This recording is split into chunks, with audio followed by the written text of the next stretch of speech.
Okay, so we're gonna be playing Phoenix Wright Ace Attorney Trilogy. So, you're the only one here so far, Roger.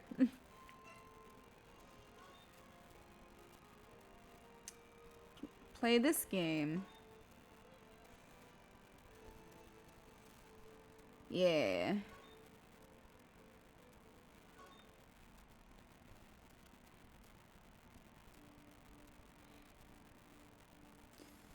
So, gasp, gasp.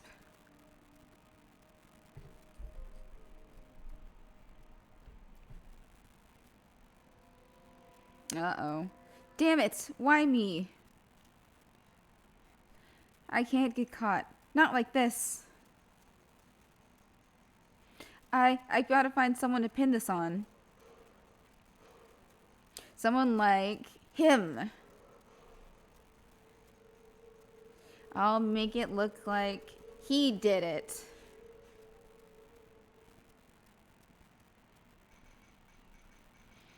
August 3rd. That just happened. 9:47 a.m. District Court, Defendant Lobby number 2. I'm a video game lawyer. Boy, am I nervous. Right.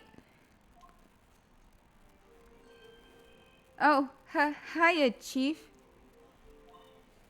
Whew, I'm glad I made it on time. Well, I have to say, Phoenix, I'm impressed. Not everyone takes on a murder trial right off the bat like this. It says a lot about you, and your client as well. Thanks. Actually, it's because I owe him a favor. A favor? You mean you knew the defendant before this case? Yes. Actually, I kind of owe my current job to him. He's one of the reasons I became an attorney. Well, that's news to me. I want to help him out any way I can. I just really want to help him. I owe him that much. It's over. My life, everything. It's all over. Is that your client screaming over there? Yeah, it's him. This is kind of like a visual novel. Yeah, it's him. Death, the despair. Oh! I'm gonna do it. I'm gonna die. It sounds like he wants to die. Yeah. Nick. Hey there, Larry. Dude, I'm so guilty. Tell him I'm guilty. Give me the death sentence. I ain't afraid to die. What? What's wrong, Larry? Oh, it's all over. I'm finished. Finished. I can't live in a world without her. I can't. Who took her away from me, Nick? Who did this? Aw, Nick, you gotta tell me. Who took my baby away?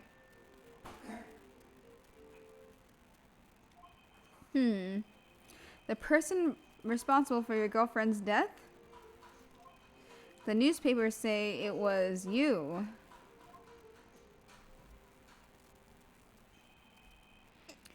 My name is Phoenix Wright. Here's the story. My first case is a fairly simple one. A young woman was killed in her apartment. The guy they arrested was the unlucky sap dating her. Larry Butts, my best friend since grade school. Our school had a saying, when something smells, it's usually the butts. In the 23 years I've known him, it's usually been true. That's an entire life right there. He has a knack for getting himself in trouble. One thing I can say, though, it's usually not his fault. He just has terrible luck. I can relate. But I know better than anyone that he's a good guy at heart. That and I owe him one, which is why I took the case, to clear his name. And that's just what I'm going to do.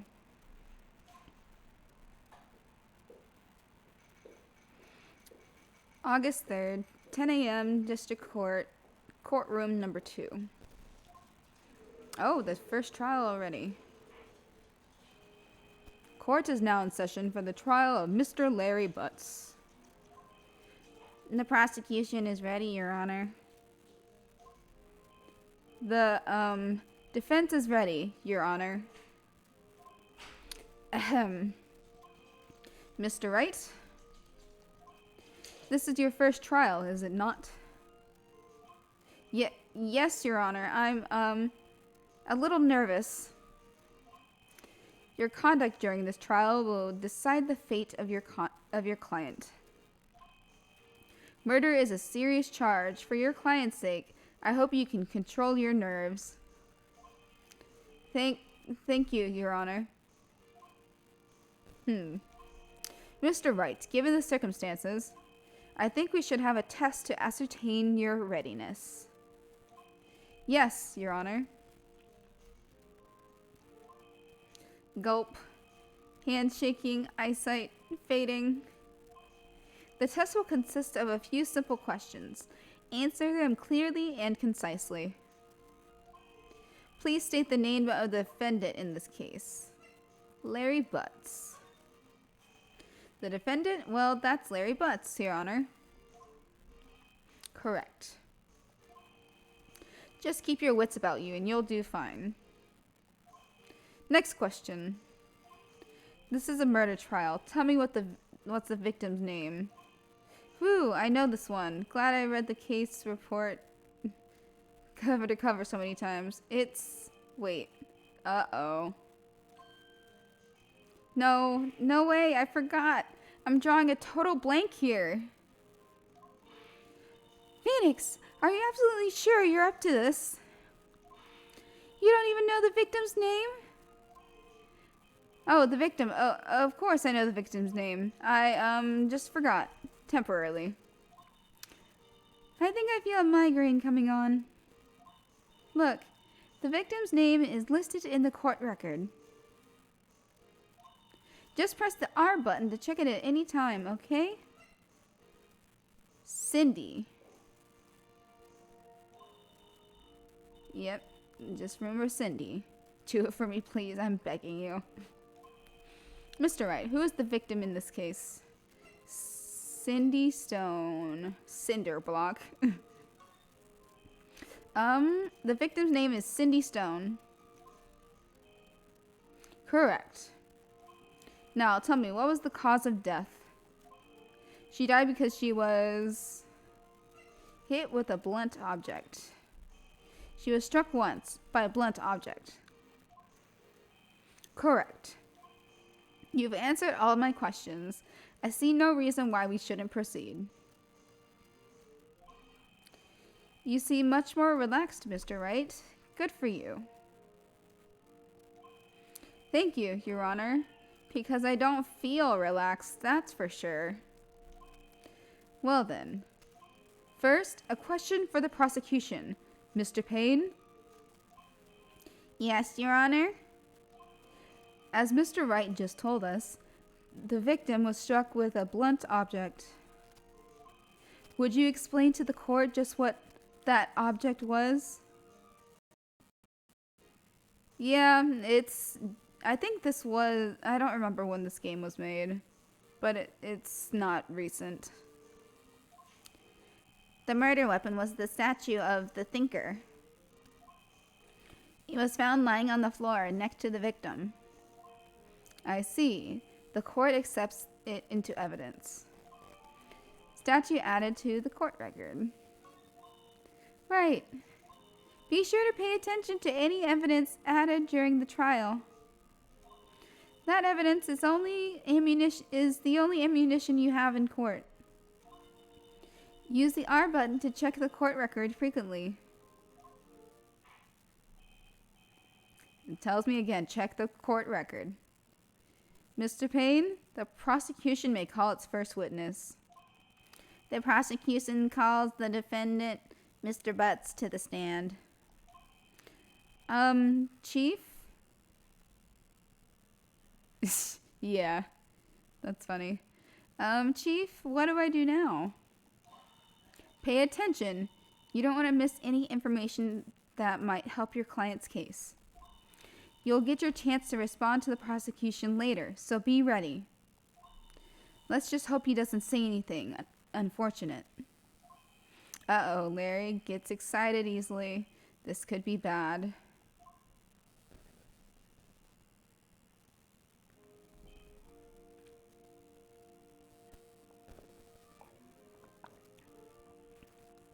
Ahem. Mr. Butts. Mr. Butts, is it not true that the victim had recently dumped you? Hey, watch it, buddy. We were great together. We were Romeo and Juliet, Cleopatra and Mark Antony. Oh no. Those are not good pairs. Didn't they all die? I wasn't dumped. She just wasn't taking my phone calls or seeing me. Ever. What's it to you, anyway? Mr. Butts, what you describe is generally what we mean by dumped. In fact, she had completely abandoned you and was seeing other men. She had just returned from overseas with one of them the day before the murder. What do you mean, one of them? Sorry. What do you mean, one of them?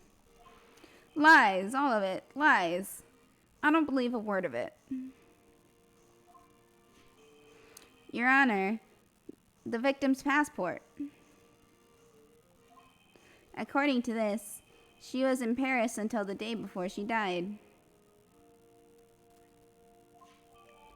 Passport added to the court record.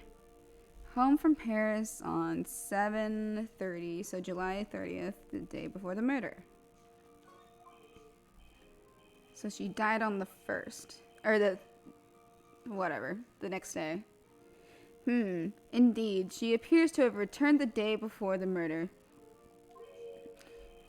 Dude, no way. The victim was a model but did not have a large income. It appears that she had several sugar daddies. Daddies? Sugar? Yes, older men who gave her money and gifts. She took their money and used it to support her lifestyle. Oh dear, my stream disconnected. My God. Why does this always happen?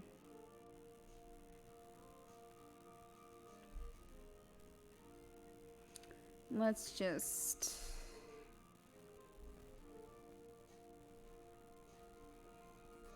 Oh gosh. Okay. Am I connected yet?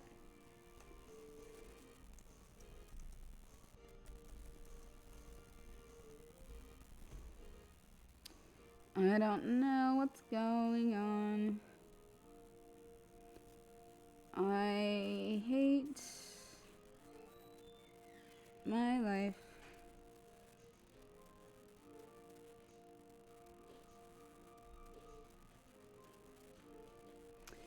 Okay, I'm gonna assume we're back. Where did I put my... Okay. She took... Yeah, I already said that. Dude! We can clearly see what kind of woman this Miss Stone was. Tell me, Mr. Butts, what do you think of her now? Right. I don't think you want him to answer that question. Yeah, Larry has a way of running his mouth in all the wrong directions.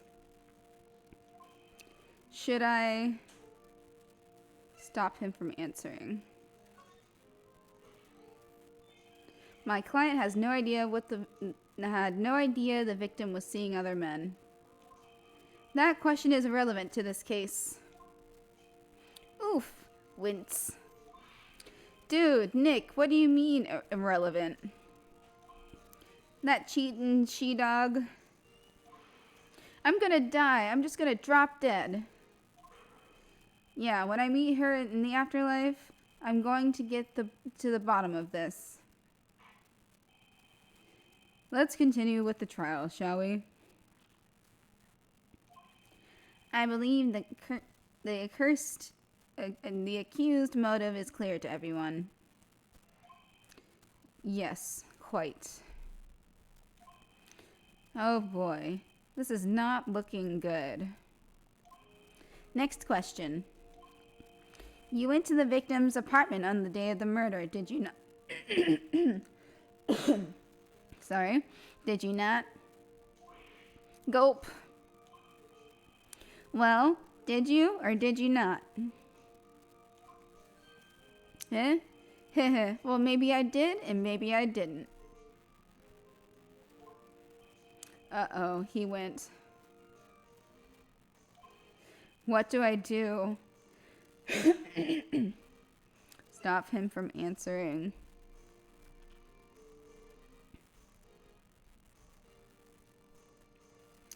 Yeah, I'm gonna stop him from answering. I'll send him a signal. Lie like a dog. Well, see, it's like this. I don't remember. You don't remember? Well then, we'll just have to remind you. I got a bad feeling about this. We have a witness that can prove he did go to the victim's apartment that day. Well, that simplifies matters. Who is your witness? The man who found the victim's body just before making the gruesome discovery. He saw the defendant fleeing the scene of the crime.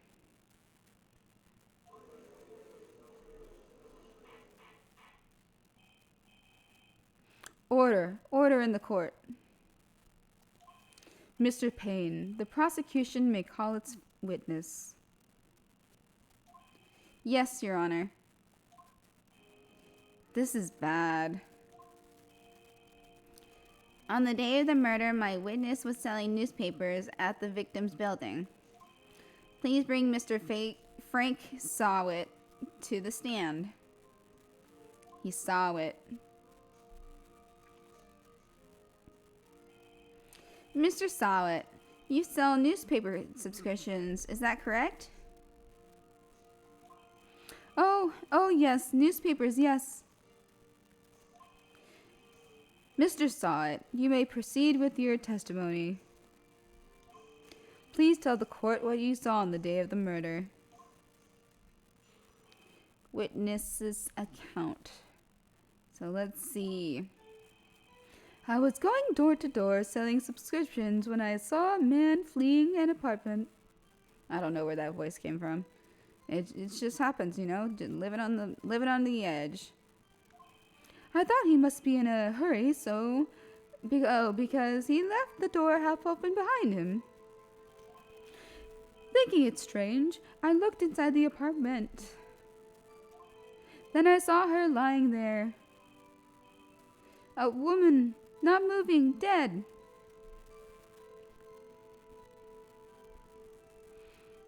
Ugh.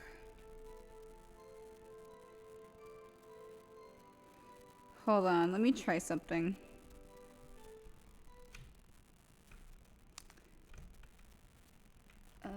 Where'd it go?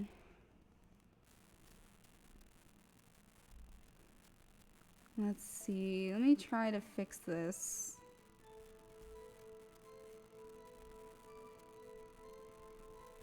Is it back? Can you see it? I quailed in fright and found myself unable to go inside. I thought it to call the police immediately. However, the phone in her apartment wasn't working.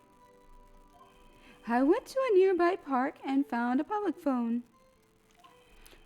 I remember this time exactly. It was 1 p.m.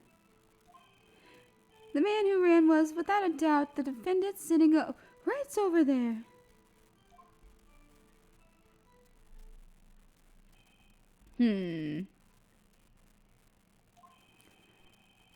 Larry, why didn't you tell the truth?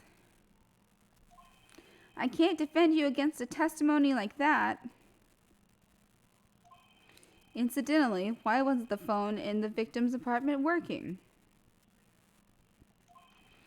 Your Honor, at the time of the murder, there was a blackout in the building.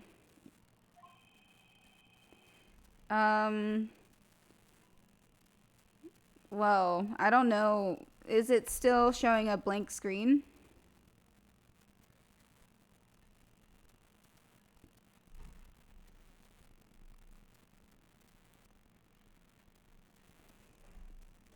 Because I don't know how to fix that.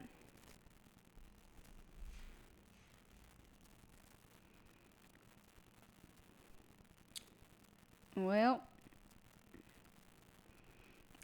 at least I have this recording, so I can just show it to people later, I guess. Oh well. Aren't phones supposed to work during a blackout? Yes, Your Honor. However, some cordless phones do not function normally.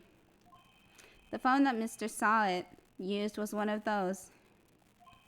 Your Honor, I have a record of the blackout for your perusal. Electricity to Mrs. Stone's building was out from noon to 6 p.m. on the day of the crime. Let's see, it would have been a blackout if it was at 1. No, Mr. Wright. Yes, yes, Your Honor. You may begin with your cross-examination. Cross-examination, Your Honor. All right. This is it. The real deal. What exactly am I supposed to do? Why, you expose the lies in the testimony the witness just gave. Lies? What? He was lying? Your client is innocent, right? Then that witness must have lied in his testimony. Or is your client really guilty? How do I prove he's not? You hold the key. It is in the evidence. Compare the witness's testimony to the evidence at hand. There's bound to be a contradiction in there. First, find the contradictions between the court records and the witness's testimony. Then, once you've found the contradicting evidence, present it and rub it in the witness's face. Okay. Open up the quote record. Okay. Oh, she died at between 4 and 5.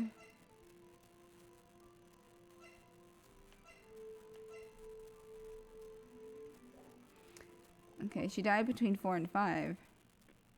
He's wrong about the time. Witness's account. Going door to door. I will press him on that. Hold it. Isn't a man leaving an apartment a common sight? I find it odd you would take notice of him. I don't know. He just seemed strange to me, that's all. Like he was mad and yet frightened at the same time. I'm just like a criminal fleeing the scene of a crime. Slam your hands on the table. The defense requests that the witness refrain from conjecture. Of course. What the witness means is that the man he saw looked suspicious. So, what happened next? Let's see. Half open, you say? Yes, yes. The door was open halfway, yes. I watched for a moment, but no one came to close the door. That's odd. In a big city like this, I thought. I see. And what happened next? Thinking it strange, I looked inside the apartment. Let's see, I'm gonna bug him on everything. What gave you the idea to do that? Well, the door was half open, you see. Isn't it only human to want to peek? We climb mountains because they are there. It's the same thing. No. Truer words have never been spoken. Anyone would look inside. Why did pain cut him off so quickly? So you looked in the apartment. What happened then?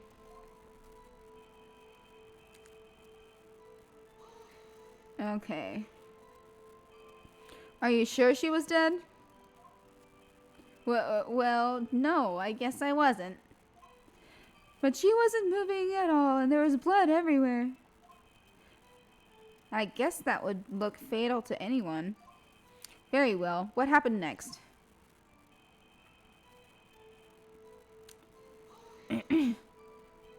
So you didn't touch anything in the apartment?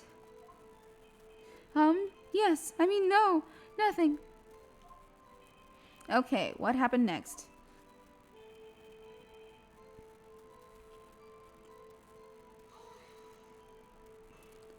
Let's go do this. You thought to call the police?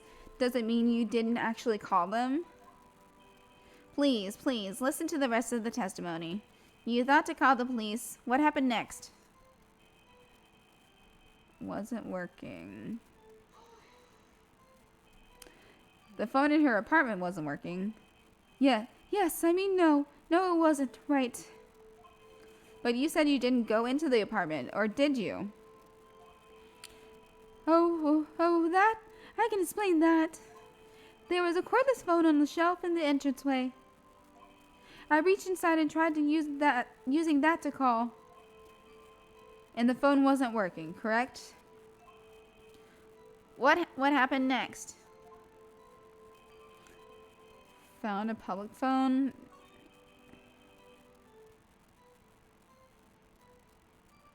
Let's see, I'm gonna press him on this. 1 p.m.? Are you certain? Yes, absolutely. He seems really confident. 1 p.m.? Right. Doesn't that seem strange to you? Present some evidence to contradict him.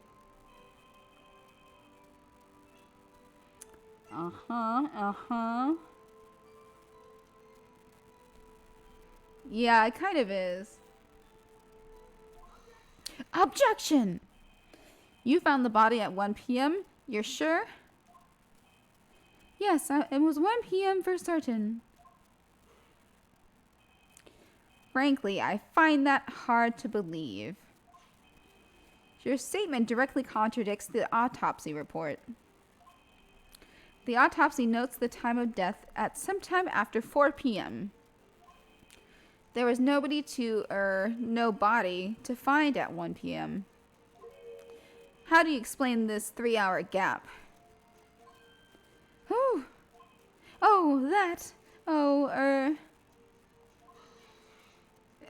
God. This is trivial. The witness merely forgot the time. After his testimony, I find that hard to believe. Mr. Saw-It, why were you so certain that you found the body at 1 p.m.? Gee, that's really a good question. Great job, Wright. Way to put him on the spot. That's all you have to do. Point out contradictions. Lies always beget more lies. see through one and their whole story falls apart. Wait, I remember now. Would you care to give your testimony again? The time of discovery. You see, when I found the body, I heard the time. There was a voice saying the time. It was probably coming from the television. Oh, but it was 3 hours off, wasn't it? I guess the victim must have been watching a video of a taped program. That's why I thought it was 1 p.m. Terribly sorry about the misunderstanding.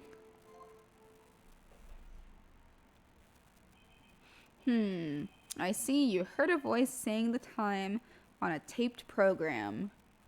That's oddly specific. Mr. Wright, you may cross-examine the witness. Right.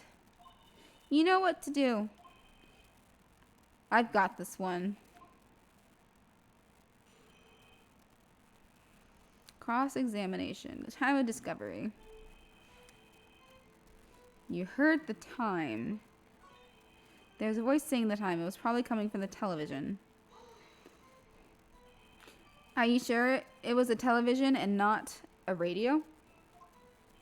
Well, no, I guess it might have been a radio. Incidentally, there was no radio on the premises. There was only one large television. Right. I can't put my finger on it, but something about this seems fishy. Something about hearing the television. Oh, there was a blackout. Oh. The witness has testified. He heard the time. There was a blackout! Okay, see you later, Roger. Oh, but it was 3 hours off, wasn't it?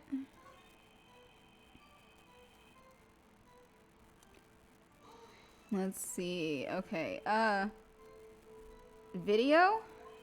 Yes, that would explain why the time was wrong. True, true. Right. I think the problem lies somewhere place else.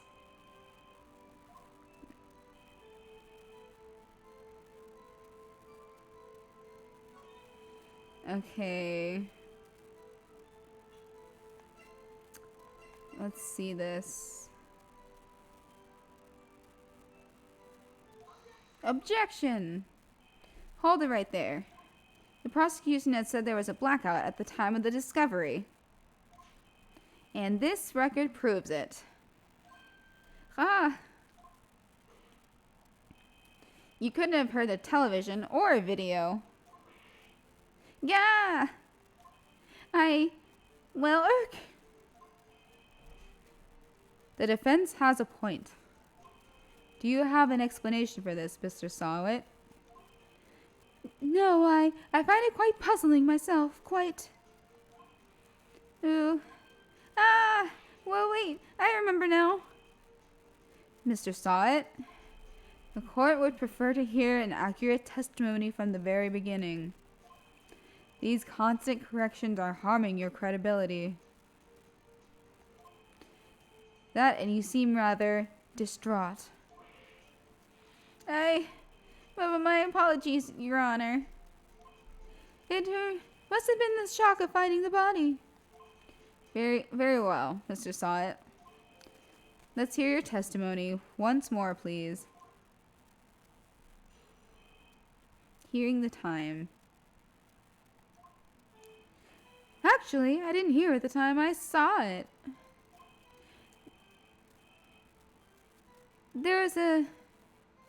How does he know this? There was a table clock in the apartment, wasn't there? Yeah, the murder weapon. The killer used it to hit the victim. That must have been what I saw. How does he know it's a clock? You saw a clock. I guess that would explain it. The defense may cross-examine the witness. Gladly.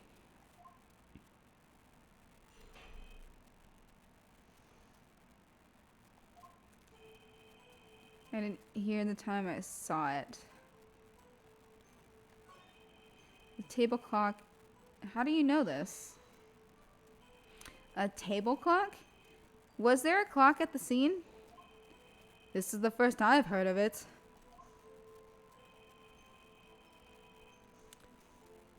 How does he know this? The murder weapon? Yes, the table clock that was used as a weapon. That's what I just said. You dozed off in the middle of my testimony or something. Something fishy here.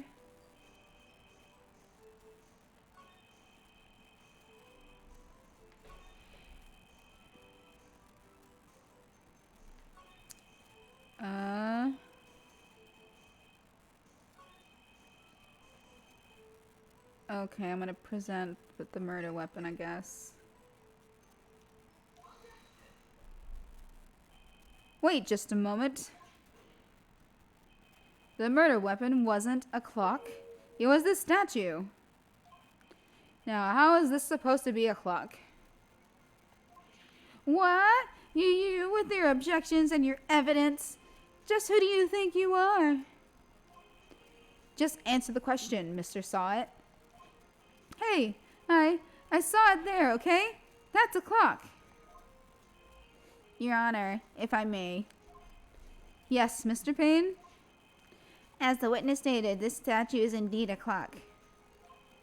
The neck is a switch. You can just tilt it and it says the time out loud.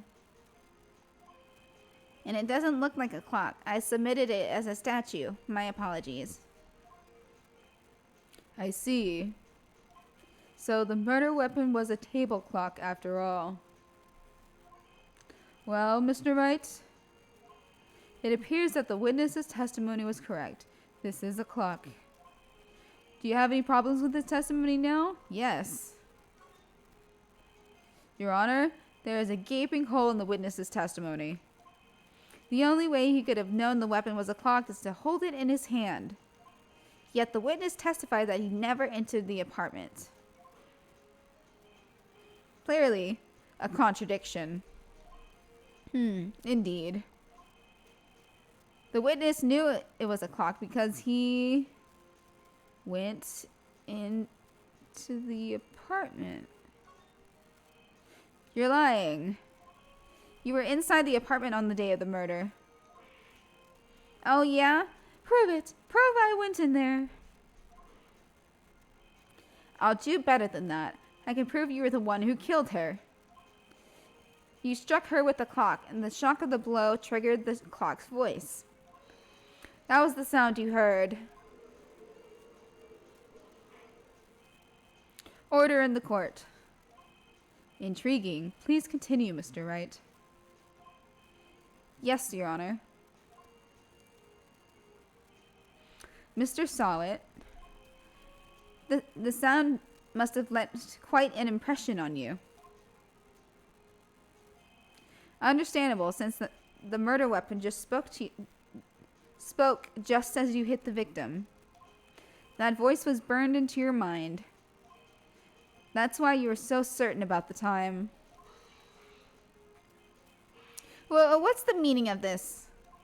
This is all baseless conjecture. Baseless? Just look at the witness's face. Grah. Would the witness care to elaborate? Did you strike the victim with the clock? That day, I never. Look, the clock, I heard no. I mean, I saw, Gwah! Oh my God. Shut up. I hate you. It was him, I tell you. I saw him. He killed her and he should burn. Burn. Give him death. Order in the court, I say. Your Honor, a moment, please.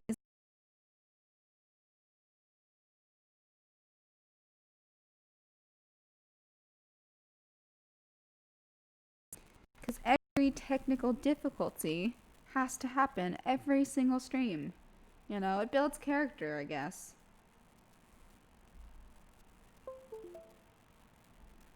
Deactivate and reactivate. Okay. There isn't a shred of evidence supporting the defense's claims. Mr. Wright. Your Honor, you claim the sound of the witness came from the clock. Do you have any evidence?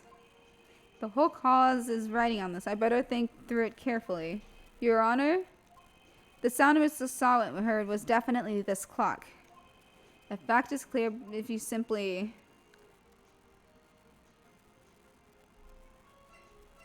try sounding the clock. Let's sound the clock now here in this court. Your Honor, may I have the clock? I ask the court to listen very carefully. Beep. I think it's 8:25. That certainly is a strange way to announce time. Well, this is the thinker, after all. So, we've heard the clock. What are your conclusions, Mr. Wright? Mr. Payne, can you tell me what time it is now? It's 11:25. Ack!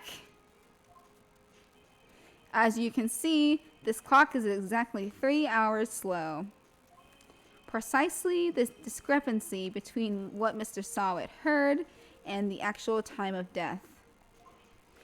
So, Mr. Sawit, try to talk your way out of this one. There. Ha! Ha! Ha! You forgot one thing. His voice changed because I can't do that floaty voice anymore. I always forget. Uh-oh. What's he talking about now? While it may seem like that clock is running 3 hours slow, it proves nothing. How do you know it was running 3 hours slow on the day of the murder? If you can't prove that, you don't have a case. I need to show him the passport. Damn it. Mr. Wright, it seems you lack the critical evidence to support your claim. Oh. Yes, Your Honor. This means I cannot let you indict the witness. Unfortunately, this ends the cross-examination of Mr. Frank Sawit. I come all the way down here to testify, and look what happens. You treat me like a criminal. A criminal! You lawyers are all slime. Grr, I almost had him. Sorry, Larry. I failed you. There's nothing I can do about it now. Wait. Not so fast, Mr. Sawit. Ha ha ha ha. Chief. Listen up, Wright. Don't throw this one away. Not like this. Think. But, Chief, it's over. I can't prove the clock was slow on the day of the murder. Nobody can prove that. Well, yes. But that doesn't mean you can still win. Try thinking out of the box. Don't waste time doubting facts. Assume the clock was 3 hours slow and think through it. Ask yourself, why was the clock 3 hours slow? Figure out the reason and you'll have your proof. Right?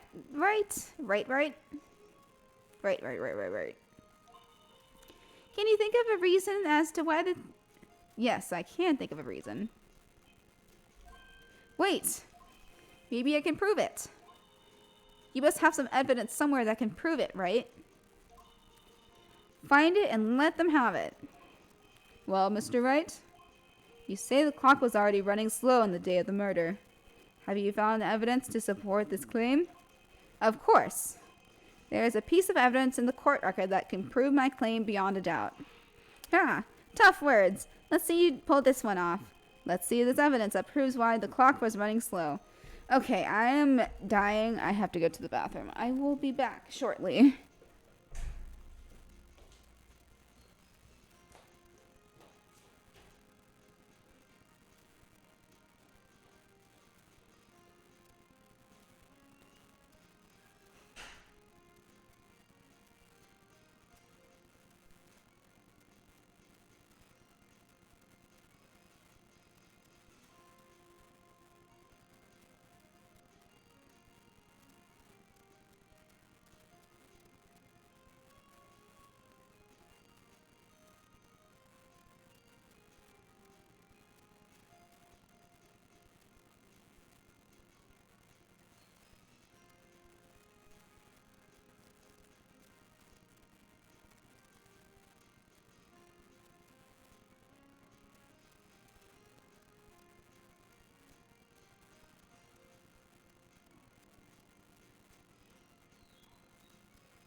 Okay, I am back.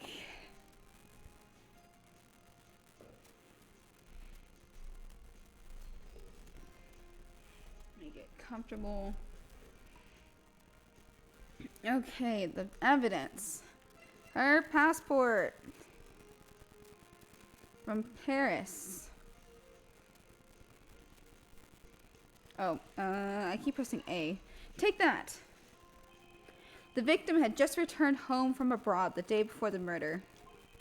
As we all know, the time difference between here and Paris is 9 hours. When it's 4 p.m. here, it's 1 a.m. the next day there. The clock wasn't 3 hours slow, it was 9 hours fast. The victim hadn't reset her clock since returning home. That's why the time you heard it when you struck her dead in her apartment was wrong. Proof enough for you, Mr. Saw It? Or should I say, Mr. Did It?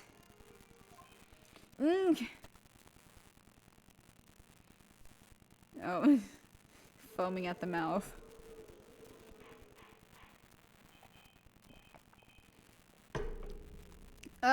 Order, I say.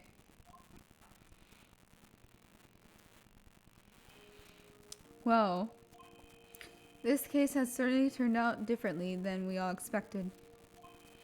Mr. Payne, your witness? He was arrested and has been taken away, Your Honor. Very well. Mr. Wright? Yes, Your Honor? I have to say, I'm impressed. I don't think I've ever seen someone complete a defense so quickly and find the true culprit at the same time. Thank you, Your Honor. At this point, this is only a formality, but this court finds the defendant, Mr. Larry Butts, not guilty. Woo!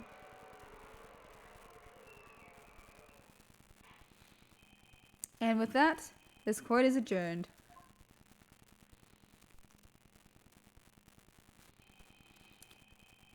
It turns out that Frank Saw It was a common burglar.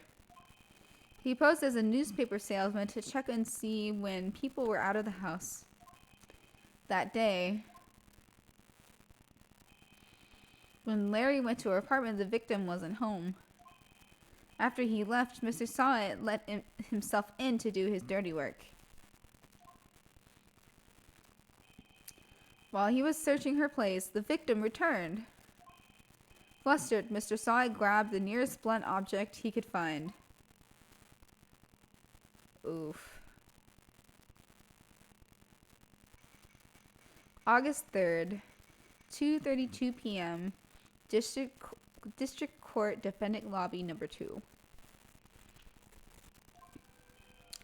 Whew, I still can't believe we won. Right, good job in there. Congratulations. Thanks, Chief. I owe it all to you. Yep. Not at all, not at all. You fought your own battles in there. It's been a while since I've seen a trial end on such a satisfying note. I've never seen the Chief looking this happy. If she's this glad, imagine how Larry must feel. My life is over. Larry, you're supposed to be happy. What's wrong now? Aw, Nick. Don't worry about me. I'll be dead and gone soon. Good. Wait, no. I mean, bad. Larry, you're innocent. The case is closed. But my Cindy Wendy's gone, man. Gone forever. That is kind of rough. It doesn't matter what she was. She should be missed. Congratulations, Harry. Harry?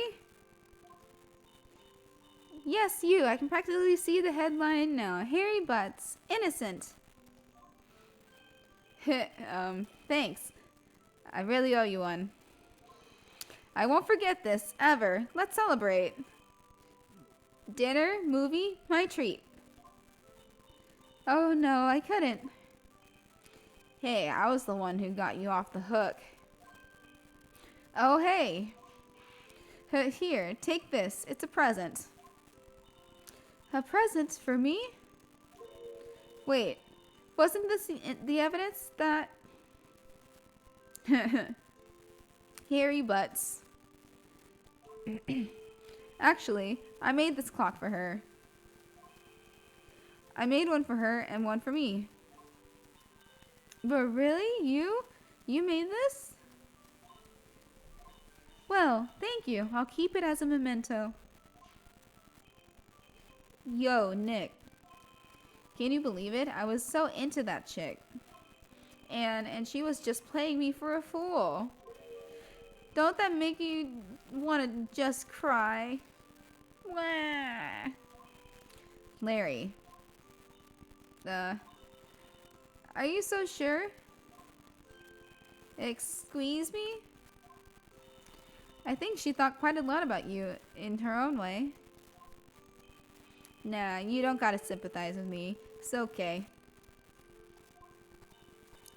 Oh, I'm not just sympathizing, really.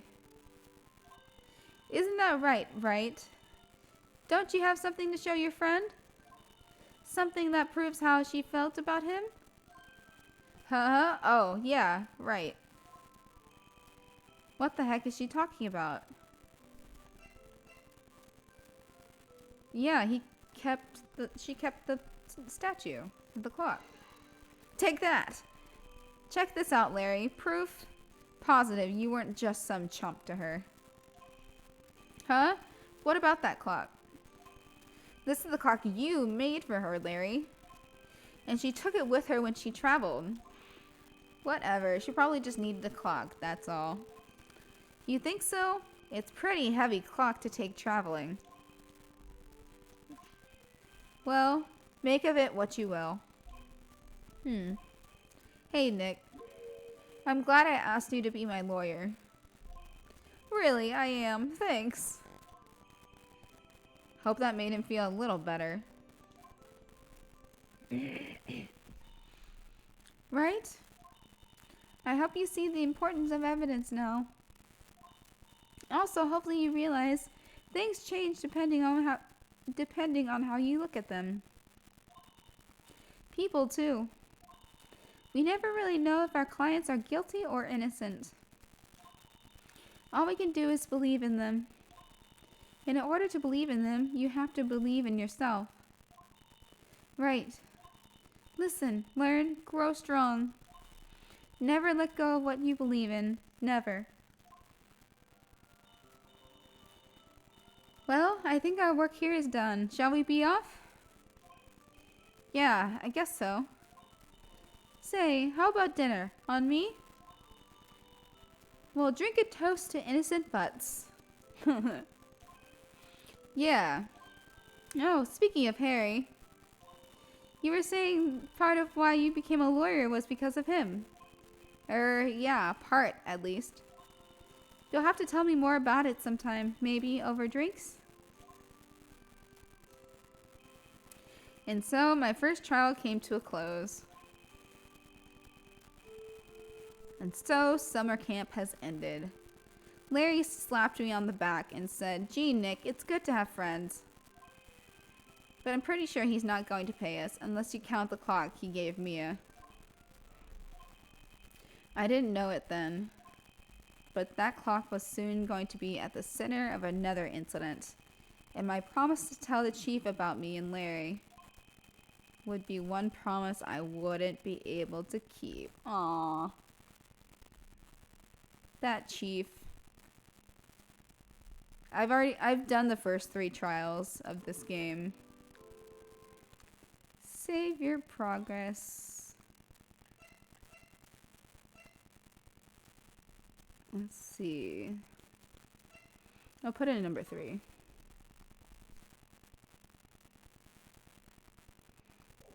Okay. Bring. Beep. Hello? This is Maya. Hey Maya, it's me. Mia, what's up? You haven't called in a while. Sorry, I've been so busy. How have you been? Well, lonely, and it's all your fault. Nah, I'm just teasing. I've been great. I'm finally getting used to having my own place. That's good to hear. Actually, I'm calling because I have a favor to ask. I know. You want me to hold evidence for you? Sharp as always. There's a lot of buzz about the upcoming trial. I just don't feel safe keeping the evidence here. I gotcha. So what is it this time? It's a clock. A clock? Yeah, it's made to look like a statue, the thinker. And it tells you the time. I thought you might like it. You always like toys. Hey, I'm not a little girl anymore, sis. Now, you know I'm only teasing. I should probably tell you, the clock isn't talking right now. Huh? It's not working? That's lame. I had to take the clockwork out, sorry. I put some papers inside of it instead. Papers? Is that the evidence then? Well, there's a possibility that it might turn out that way, yes. Can you come by the office tonight, say 9, to pick it up? I'll be in the pre-trial meeting until then. Okay, sis, but I expect dinner. Something good. Like burgers. I could really go for a good burger. Okay. We'll hit up the usual joint. Alright, it's a deal. Okay, sis. See you soon. Yep. I'll be waiting, Maya. Beep. Conversation recorded September 5th, 9:27 a.m.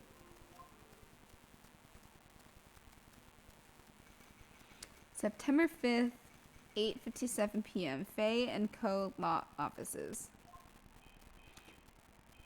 Now, Miss Fay, I'll take what is mine, the papers. I'm sorry, but I can't give you what I don't have. Miss Fay, you are a poor liar. Why, I see it right over there. That must be the thinker that swallowed those papers. How could you know? Ho, you're not cogniferous of my background? Gathering information is my business, you see. I should have been more careful. Ho. My dear Miss Fay, I'm so very sorry. But I'm afraid I must ask you for one more thing. Your eternal silence. Farewell, Miss Fay. Ah!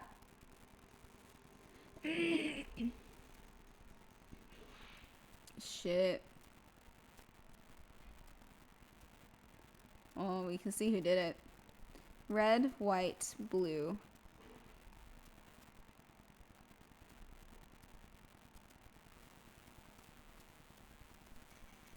September 5th, 9:08 p.m. Fay and Co. Law Offices.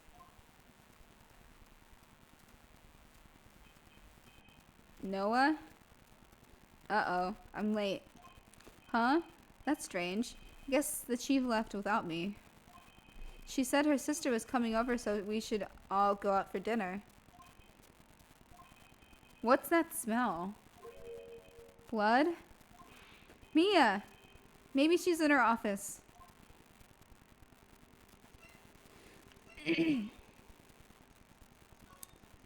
I smell blood. That can't be good. I have to check and see if Mia, the chief's okay. Let's see.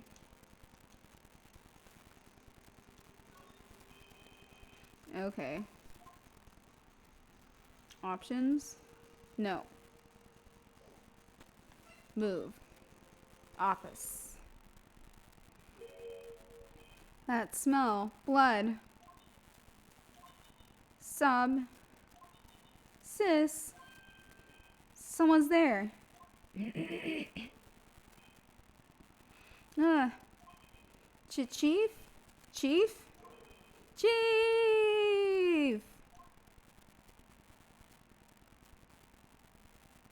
Snake! Who are you? Oh, yeah.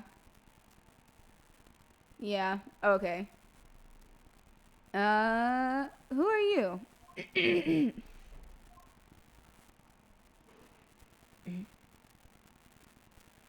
Oh, she passed out. The strange girl dropped out cold. I left her lying on the office sofa. I went back to the chief where she lay under the window.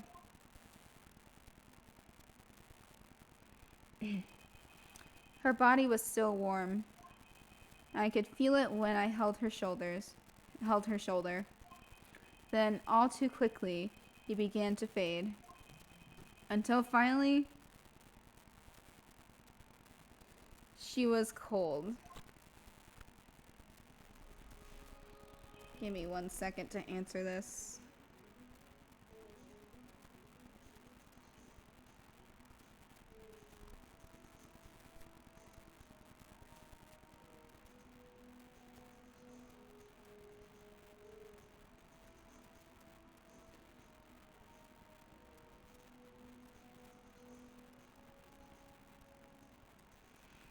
Okay. Chief.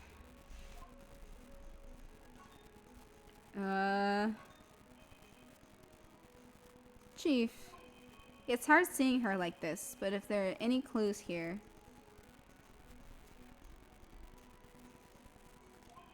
She was struck on the head with a blunt object. She probably died instantly. The thinker lying next to her must have been the murder weapon. Jesus. The thinker added to the court record. There are some glass shards near the chief's body. Must be pieces of a glass light stand lying broken in the back of the room. Glass shards added to the court record. Nothing else that seems like a clue here. A piece of paper. It must have fallen from Mia's hand. What could it be? Let's take a look. Ah! The word is written in blood on the scrap of paper. Maya? Did Mia write this? This piece of paper is a receipt from a department store dated yesterday. Receipt added to the court record. I think that's enough snooping around for now. I'd better call the police and find out what that girl was doing here.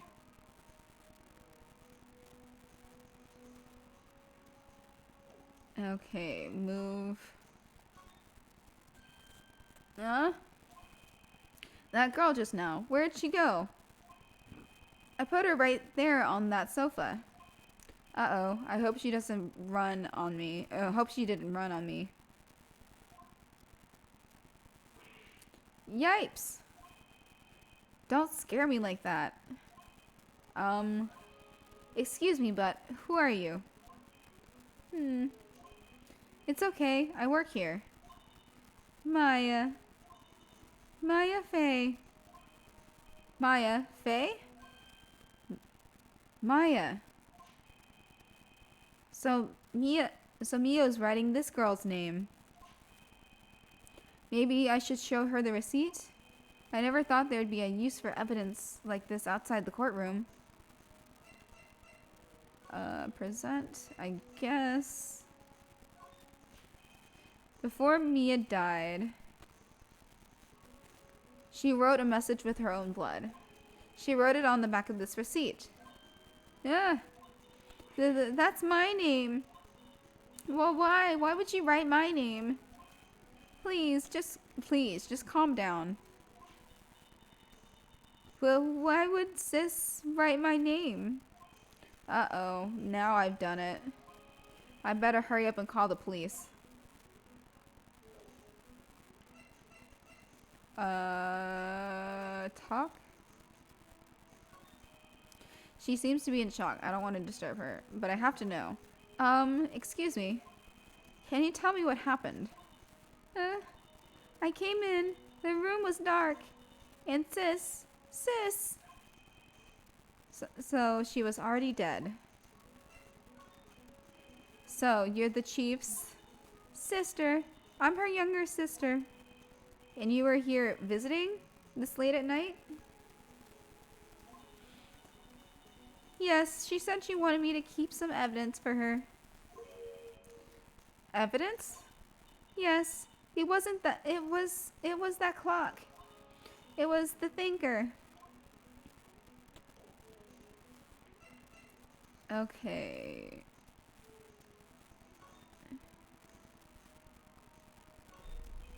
The reception desk. I usually sit here. He's like, that's my spot. The couch. This sofa's for clients. It's leather. A real luxury model. A large painting. I guess you'd call this modern art. I, on the other hand, call it a mistake.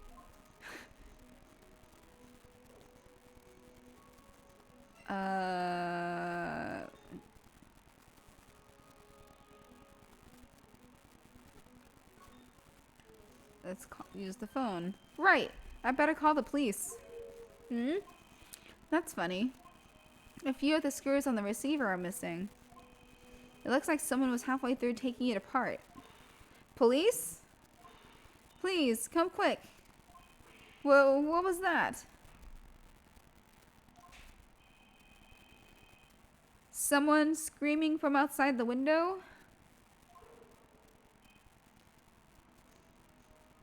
Oh. She's staring right at me.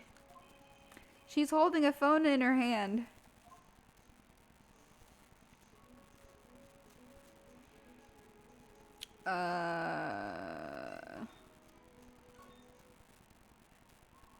Wee woo, wee woo, wee woo. The police. Sounds like they're coming this way. Freeze, police. Alright, I'm Detective Dick Gumshoe, see? Gumshoe? What an odd name. We received a report from the building across the way, see? Got a person saying they saw Moida. It must have been that woman I saw. Anyway, I don't want either of yous moving 1 inch, okay? Great. Just great. Maya, wait. She wouldn't have... Nah. Whoa. Excuse me. Eek. This word Maya here mean anything to yous? That's my name. What? The victim drew this here note in her own blood, see? With her dying breath, she wrote down the killer's name. Killer? I'm not. Case closed. You're coming down to the precinct, ma'am.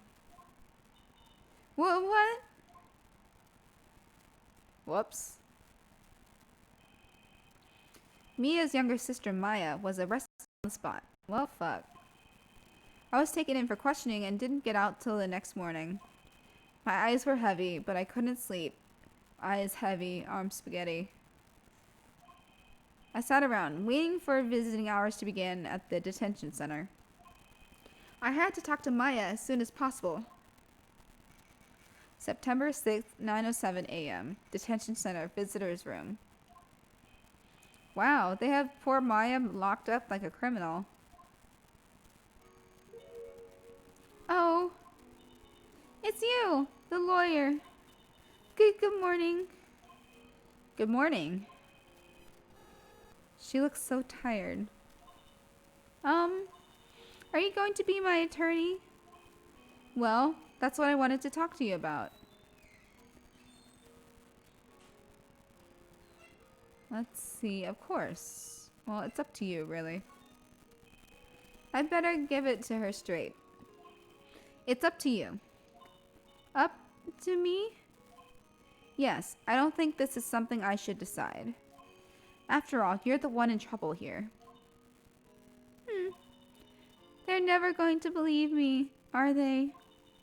Even you, when you found me in the office, you looked at me like I had done it. Did I look at her like that? No, I never thought. It's okay. I understand. And I've also heard about you. Heard? Heard what about me? I was talking to my sister on the phone the other day.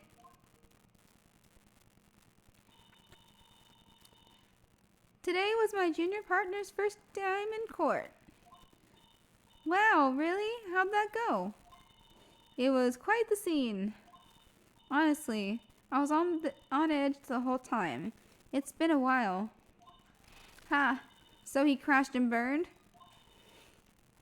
He's a genius. One of those strike fear into the hearts of evil types. The only thing he's lacking is experience. Huh, sounds like it was fun. Well, I know who to go to if I ever get into trouble now. I don't know, Maya. I think you might want to wait and give him 3 more years. That is, unless you want to be found guilty. Aw, man. That's what she said.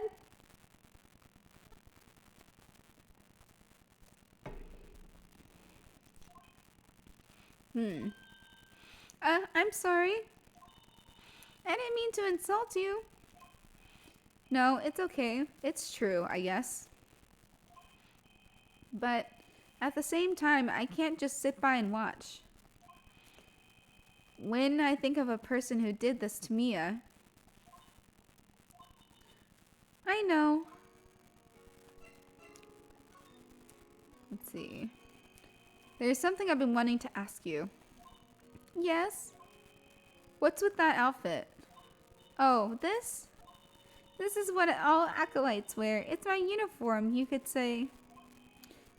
Acolytes? Like people in religious training?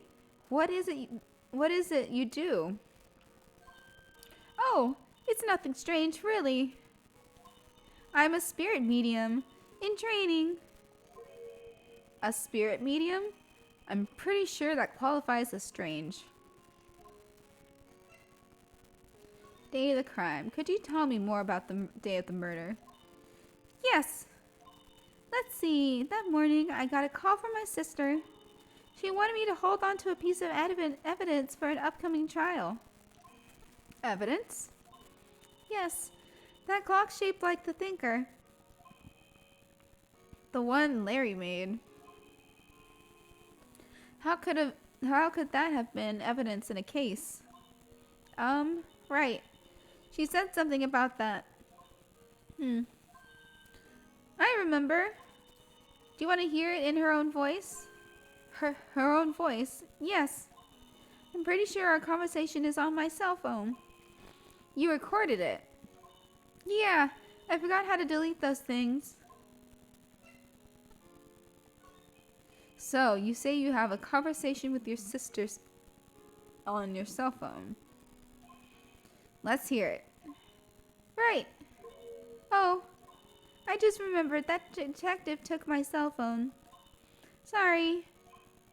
Oh, right, of course. Next time I see Detective Gumshoes, I'll ask him for it.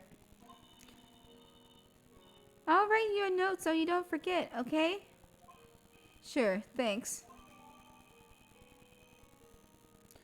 Maria's memo was added to the court record. Why did it not check? Could you tell me about the date of... Sorry, I know it must be hard. Okay. I know all I've been doing the past few hours is talking about it. I've kind of gotten used to it. Let's see. That morning I got a call from my sister. Okay. When did you arrive? It was right around 9. The lights were off and I could smell blood. But then I found her, my sister. So thanks, Maya. That's all I need to hear for now. Okay. Spirit mediums. So you're an acolyte, or a medium in training. That's right. The Fae family, especially the women, have always been very sensitive to the spirit world. Okay. Wait a second. You said the Fae family? So Mia was into this stuff too?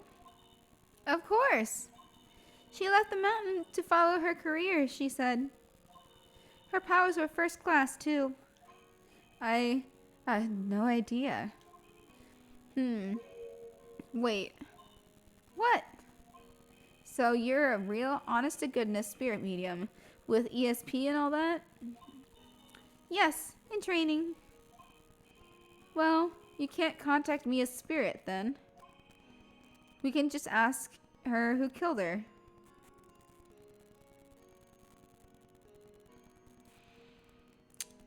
Okay, gonna chill for a second because the stream is trying to reconnect.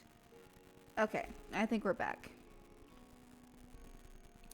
We could just ask her who killed her.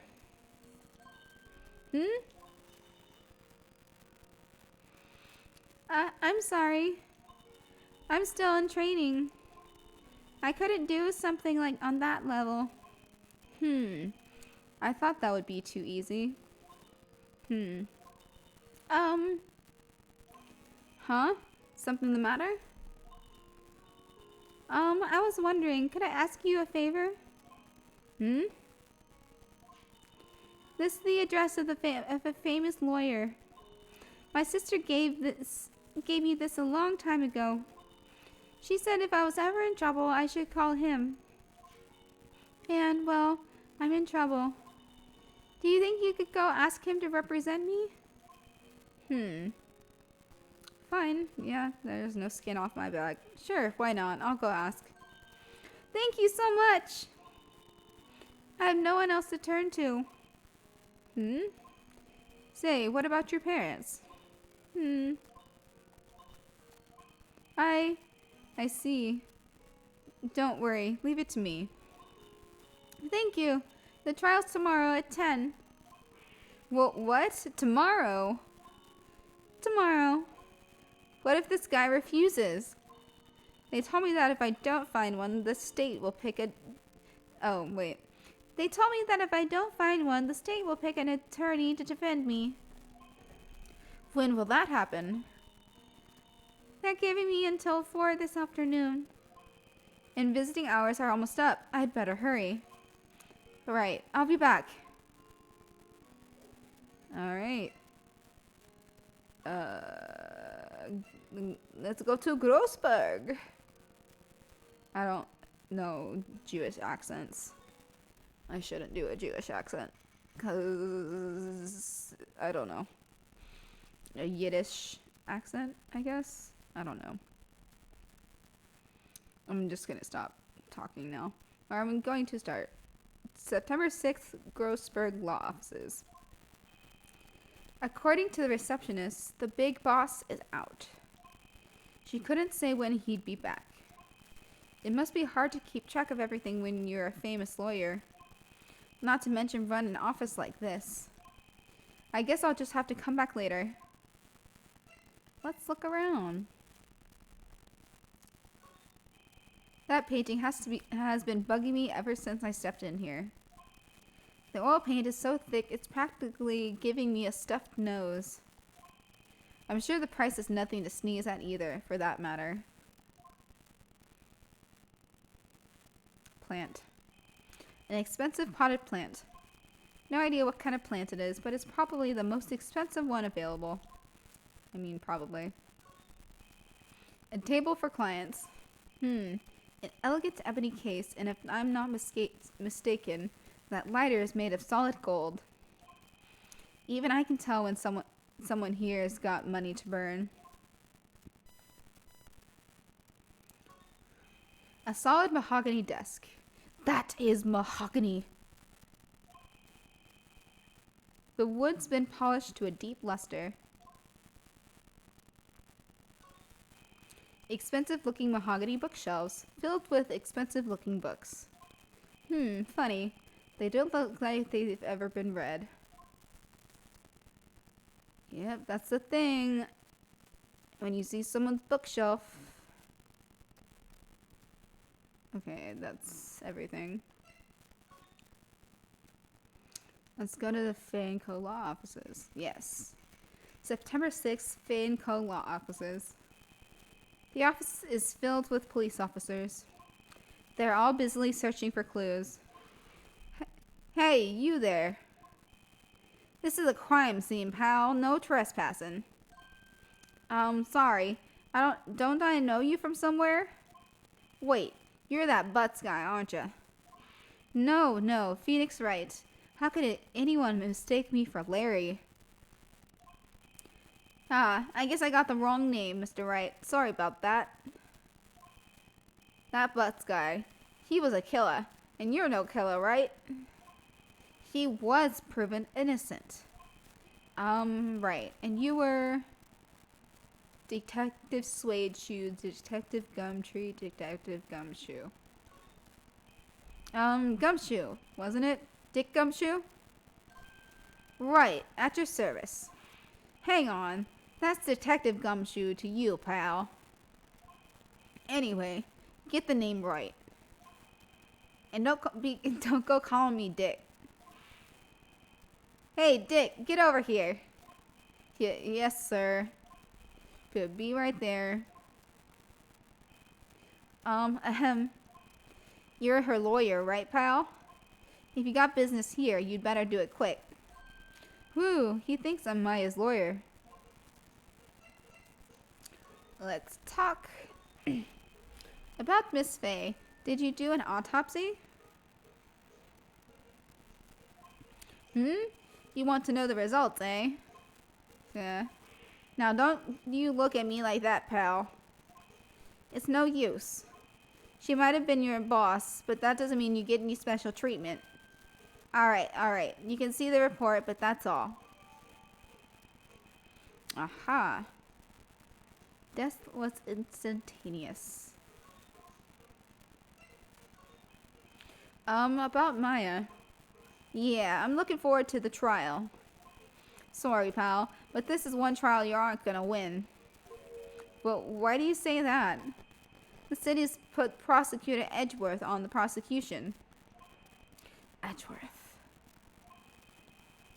I'm sure you know what that means, you being a lawyer and all.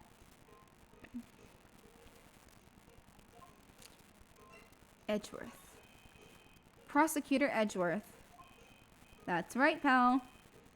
Mr. Miles Edgeworth himself. Wait, you do know him, don't you? Of course I do. I know him. He's a feared prosecutor. He doesn't feel pain. He doesn't feel remorse. He won't stop until he gets his guilty verdict. Aw, don't talk about him that way.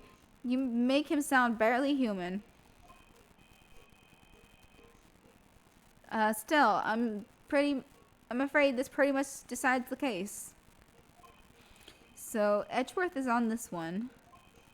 He hasn't lost a case since he became prosecutor at the incredibly young age of 20. Of course, there are rumors of back alley deals and forged evidence. All I know for sure is that Edgeworth hates crime with an almost abnormal passion. I never imagined I'd be facing him so soon. I need to get that cell phone.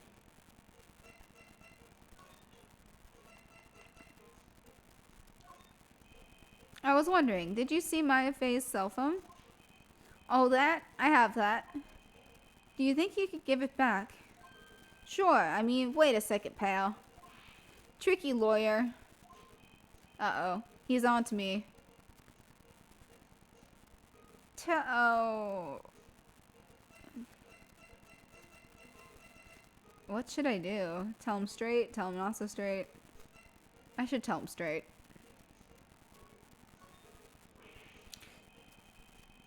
Oh. Something the matter? Oh, no, it's just, detective. Nope, I know nothing, pal. That cell phone has a lot of numbers on it, like her boyfriend's. A cell phone holds all a little girl's sweetest and spiciest secrets. Irk, you're trying to confuse me. Sorry, pal. I already checked all that numbers in the memory. Impressive. You're quite the detective. Uh-huh. Oh, here. You can have the phone back. There weren't any suspicious call records in there after all. Seems like he didn't notice the recorded conversation. Yeah, buddy. Oh, well, telling the truth works sometimes. Check the courtroom. Okay. I guess I've asked all the questions I need to. You all done, pal? Yes, thank you. I'll be heading out now. Oh, wait. One more thing I wanted to mention to you. I don't suppose you were planning on talking to that witness. Anyway, you'd better not. No influencing the witness with your lawyerly ways, pal. Come to think of it, I had completely forgotten about her. Ugh, I hate her. The witness? Yeah, Miss April May. I'm sorry about this, but I can't tell you anything about her. Well, you just told me her name. Miss May, huh? So you've sent her home already then? Aha, you're trying your lawyerly tricks on me now. Your Jedi magic doesn't work here. She's not allowed to go outside her room until the trial. So, she's still in the hotel across the way. I guess I should know better than to try to get a detective to leak information. You got that right, pal. Time to pay a visit to Miss May. Let's see, move. The Gatewater Hotel. Ha.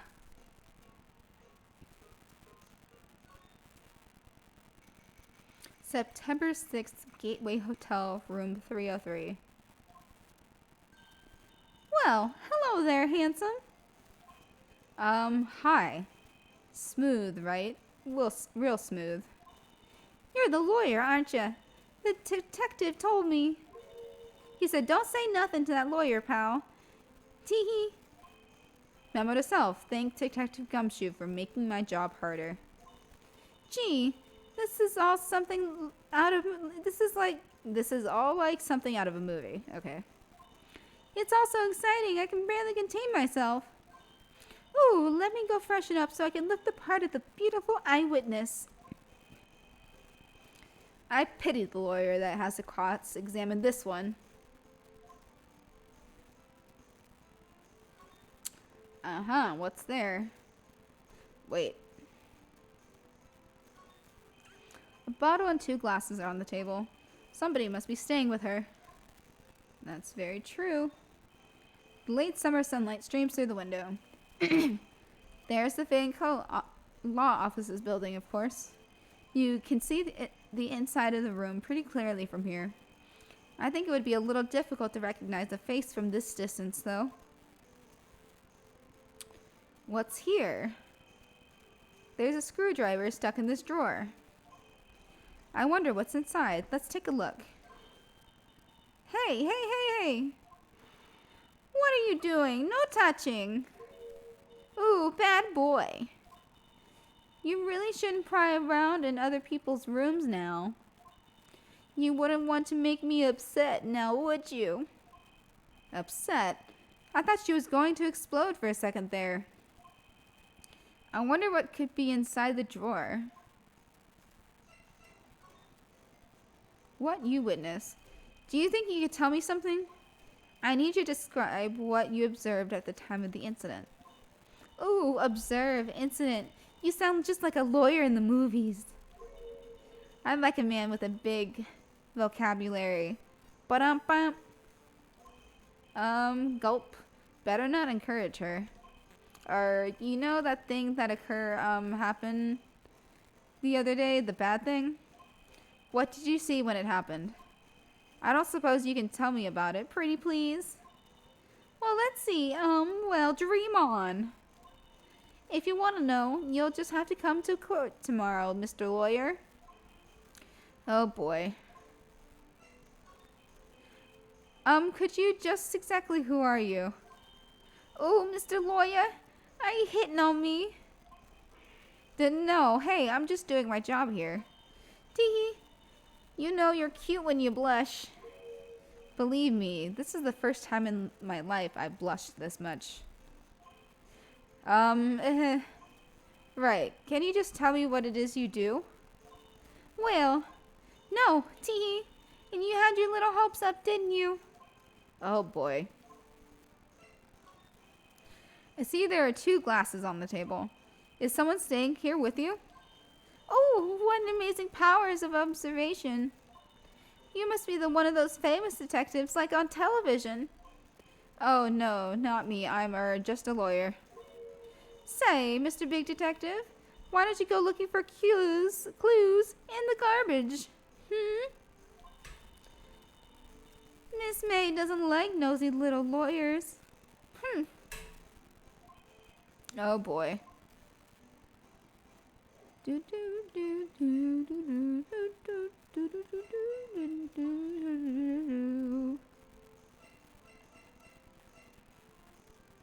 Let's see, does this do anything? Excuse me, but I'm a witness, police witness, you understand? How can I possibly give you any more information in good conscience, Me, the witness, just like in the movies. Okay. What do I... What's inside, I wonder? Cough, cough. Maybe later.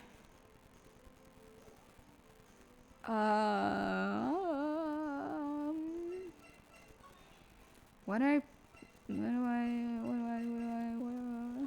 There. Excuse me. Okay. That's enough.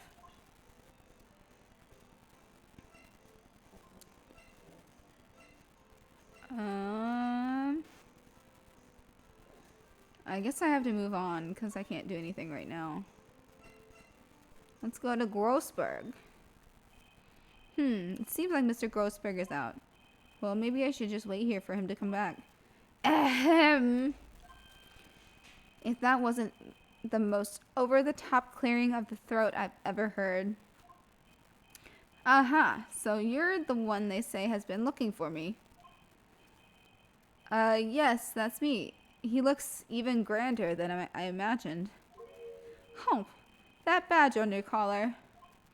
Ah, so you're a lawyer, are you now? Yes, well, yes. And what do you want?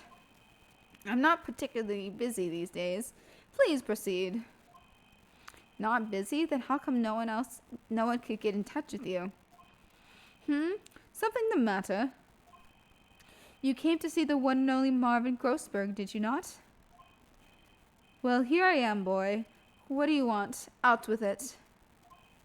Well, sir, actually, it's about Maya. Maya Fey. Ooh.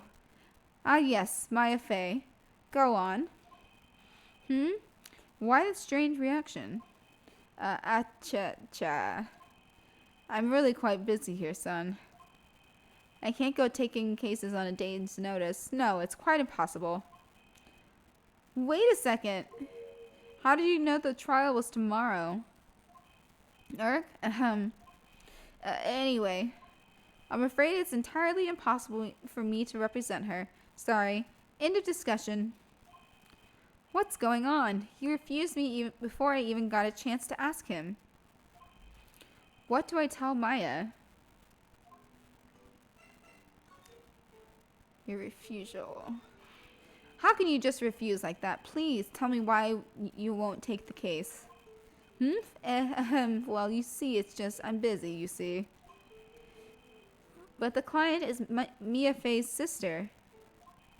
Mia trusted you. She knew her sister would be in good hands. Yes, of course, I know that. However, I'm sorry, but I must refuse. Sorry. Goodbye. Creep. Fine. I don't have time to argue with you anyway. I'll go look elsewhere. Grumble. I think not. Huh? Did you say something? I think not, I said. Well, what do you mean? I'm terribly, terribly sorry. But I'm afraid that no lawyer worth their salt will take on this particular case. Terribly sorry, my boy. Why? I cannot say. I beg your pardon, but could you leave now? I have nothing more to discuss with you. What's going on here? How did you know Mia Fey? She worked here a long time ago. Quite the apprentice, that one. Learned my techniques in the blink of an eye. She left one day, quite suddenly. She had a mission, you see. A mission? You could see it in her eyes. She followed it with a burning passion, never looked back, that one. That painting. That's quite a painting. Aha, you noticed. It's my pride and joy. Impressive, isn't it? Well, isn't it? The color of the sky, the hue of the sea, the weave of the straw hat. It's worth at least 3 million, and I've no intention of parting with it, of course. No, I won't sell it, not even to you. I wasn't interested. It's not for sale. I'm not buying, jeez.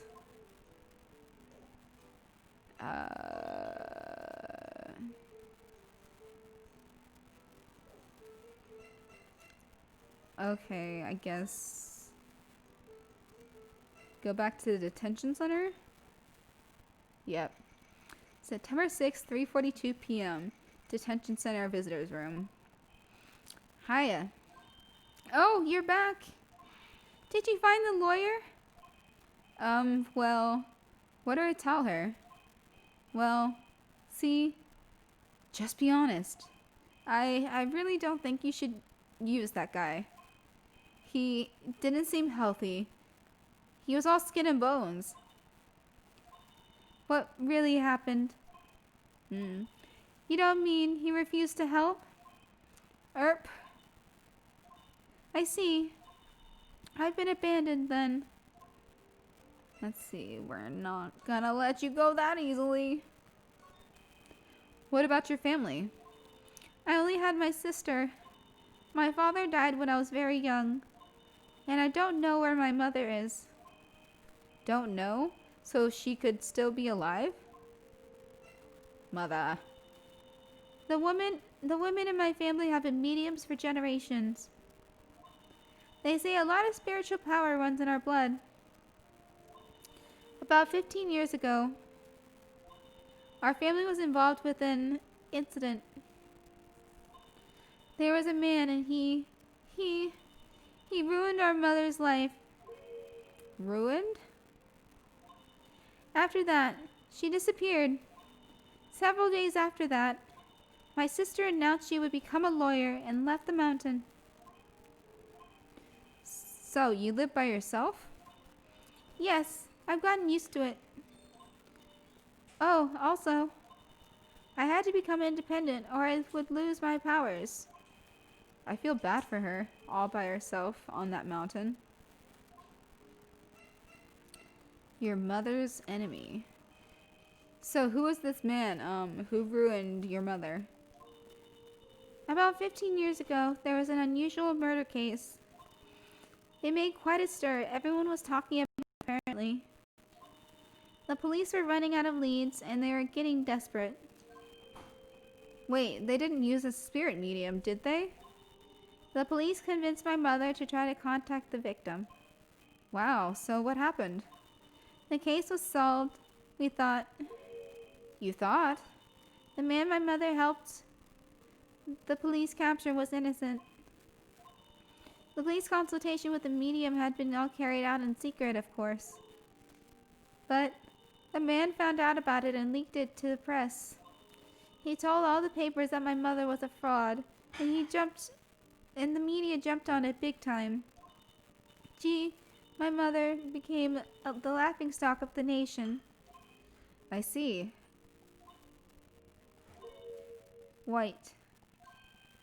Excuse me? White? That was his name. My sister told me. White? Just a little longer now. Sorry. Just a little longer now before the state appointment lawyer comes, I guess. 4 p.m. Time's up. What should I do? Do I just leave her and go home? Defend Maya. I've made up my mind. I'm going to defend you whether you want me to or not. Ooh. Why? Why? Well, I can't abandon you.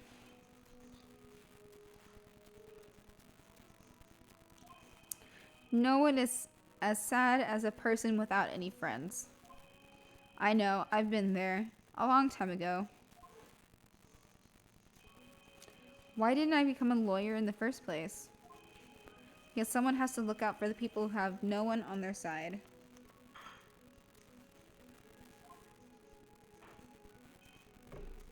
Hold on.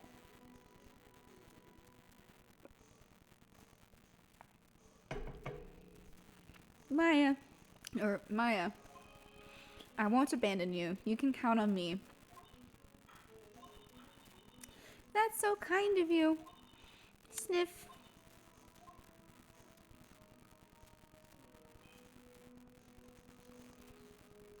Well, let's fight this one and get you out of here. We're right. Thank you. Ooh, she smiled at last. She looks like an entirely different person. One last question. You are innocent, right? Yes. And I trust you. So you trust me too, okay? It's a deal. So, what next? There's something that's been bugging me. Just what was inside that strange woman's drawer? It was when I tried to look into the drawer that she got all defensive. There has to be something in there. Okay. Let's move on to Faye and Co. Yeah. Looks like Detective Gumshoe has gone home. The police are still keeping themselves busy in the chief's office. No one has time to talk to me. I guess I'll head out. Okay. Let's see. Let's go, I guess, back to the hotel. Good afternoon, sir. Excuse me, you are? Ah, I beg your pardon, sir. I'm the bellboy of this establishment, at your service, sir. Oh, right. I've just come up to deliver room service, sir. Do you know where Miss May might be? I believe our guest, Miss May, is currently using the, facilities. If you've no need of anything, I'll be taking my leave. Please stay as long as you like. Enjoy. Yeah. Wait, no, hey. Why does it seem like every time I come here, I end up embarrassing myself? Wait, now's my chance to snoop around a bit. I almost forgot. Yeah, you came back quick. Might I ask you to inform Miss May that there is a message for her? Please tell her that Mr. White of Blue Corp phoned. Oh, right, sure. Mr. White of Blue Corp? Where have I heard that name? White. That was his name. My sister told me. White was the name of the guy who ruined Mia and Maya's mother. Could it be a coincidence? While we're here, there's a screwdriver sticking out of that half-open drawer. Now's my chance to see what's inside. Duh? What do we have here? A wiretap? That's funny. What would a woman like her be doing with a thing like this? Uh-huh. This is so illegal.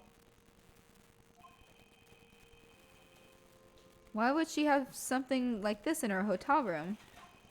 There's a story behind all this. I know it. Alright.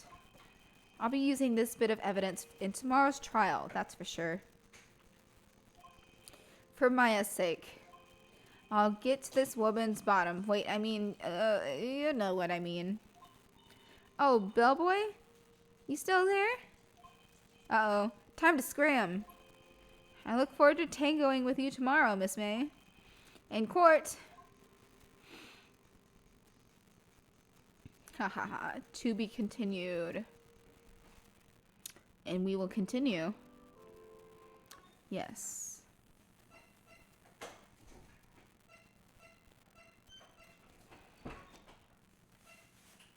Yes.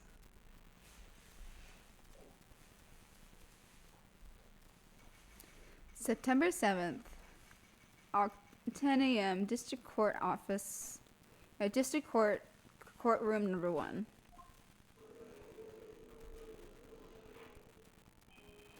Court is now in session for the trial of Miss Maya Fey. The prosecution is ready, Your Honor. The defense is ready, Your Honor. Miles Edgeworth. I'd better not show any signs of weakness today, or he'll be on me in an instant. Mr. Edgeworth, please give the court your opening statement. Oh, hey, John, how's it going? That's alright, I understand. I'm sure it's been a long day for you. Okay. Thank you. Thank you, Your Honor. The defendant, Miss Maya Fey, was at the scene of the crime. The prosecution has evidence she committed this murder. And we have a witness who saw her do it. The prosecution seems no reason to doubt the facts of this case, Your Honor. I see. Thank you, Mr. Edgeworth. Let's begin then. If we may call our first witness, Your Honor. The prosecution calls the chief officer at the scene, Detective Gumshoe.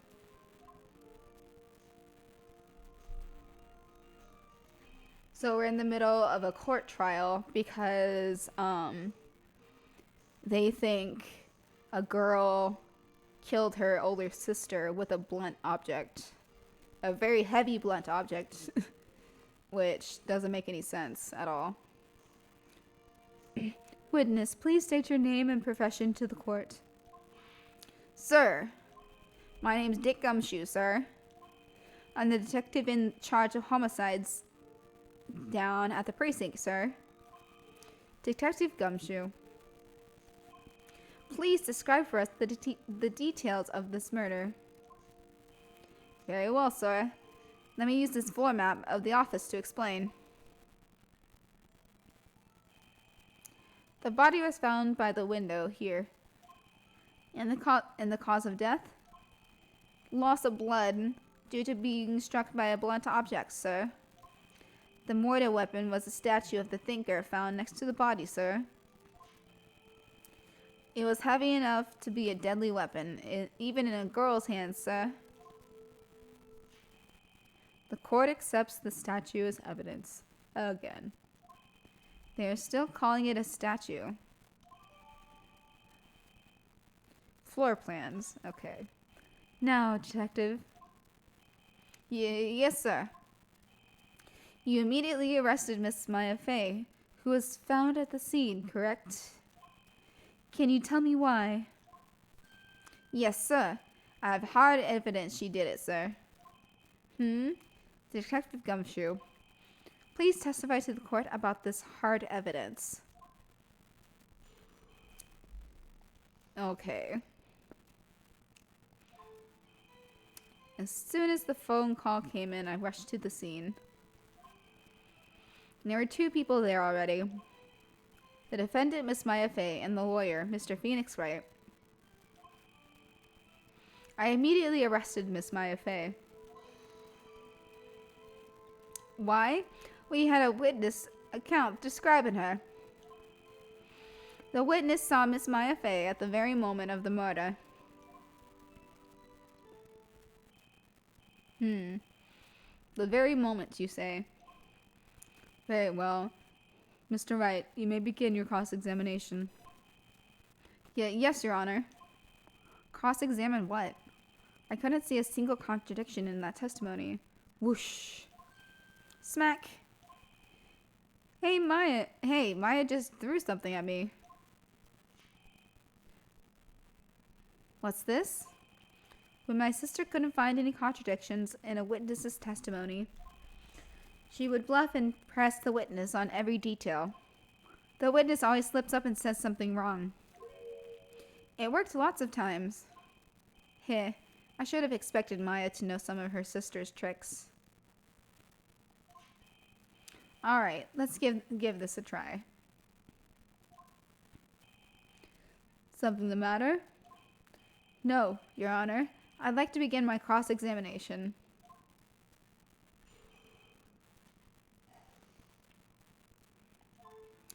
As soon as the phone call came, I rushed into the scene. Okay, press. Who did you say you got a call from? Hey, pal, don't play dumb. You know who.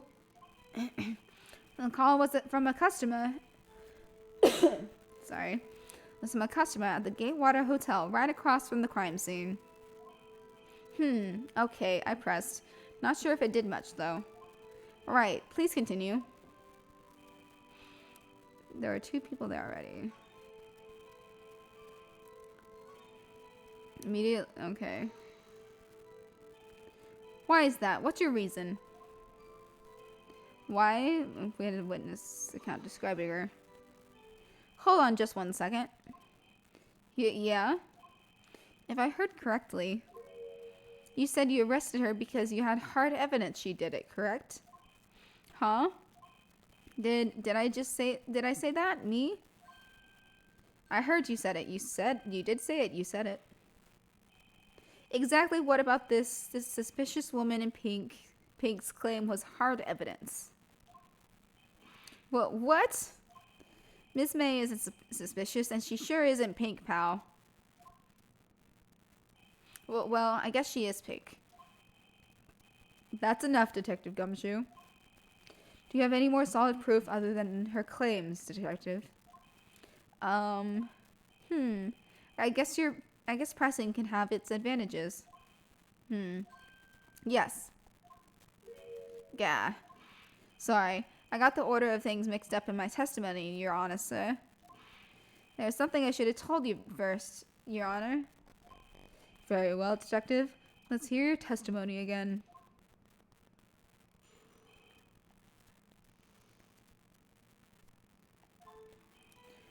After securing the suspect, I examined the scene of the crime with my own eyes. I found a memo written on a paper next to the victim's body. On it, the word Maya was written clearly in blood. Lab test results showed that the blood was the victim's. Also, there was blood found on the victim's finger. Before she died, the victim wrote the killer's name.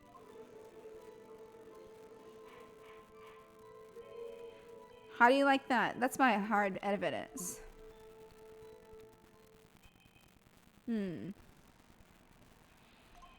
Before we begin the cross-examination, I have a question for you, Detective. Your Honor? Why did you testify about this vital piece of evidence the first time? I know. I'm really embarrassed I forgot about it, Your Honor, sir. Try to be more careful. Very well. The defense may begin its cross-examination.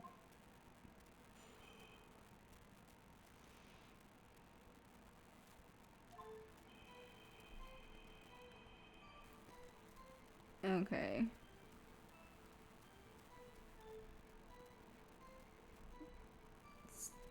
Examine the scene of the crime. And did you find any evidence? Now, don't jump the gun on me, pal. Just listen, I'm getting to the good part. I got a bad feeling about this.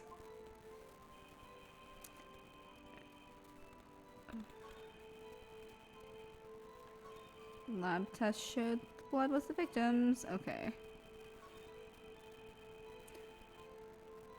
Let's see. Just because you found it next to the body doesn't mean the victim wrote it.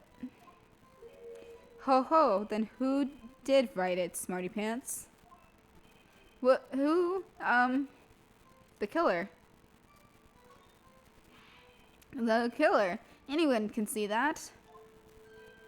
Ho. You're saying the killer wrote her own name? Buddy, please. She was framed. Hold on. If that's the case, where's your evidence? Irk. Ha, I guess that was a bit of a tall order for you. Those without evidence shouldn't open their mouths, Mr. Wright. Yeah, pal. Arg. Well, detective, tell us what was written on the memo you found. Okay. Do you have proof it was Mia who wrote that? Of course I do, pal. Uh-oh. He sounded pretty confident. This might not be good.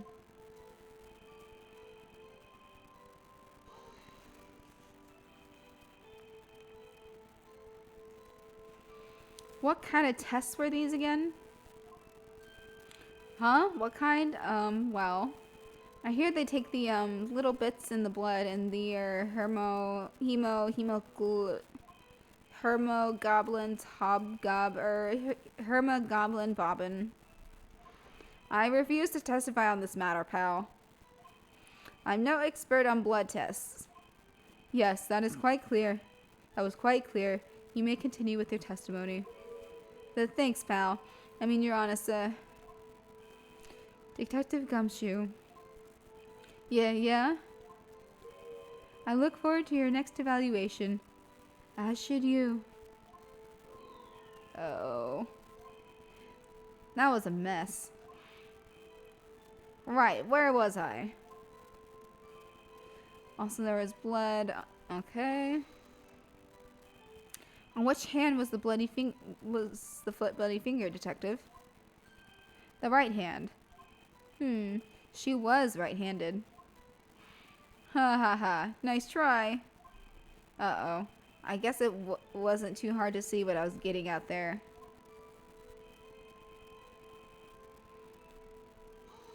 That's conjecture. Detective Gumshoe. Do you get a lot of cases where the victim actually writes the killer's name? Sure, it happens all the time in books and movies. This isn't a movie, detective. Oof. Let's talk about reality, shall we?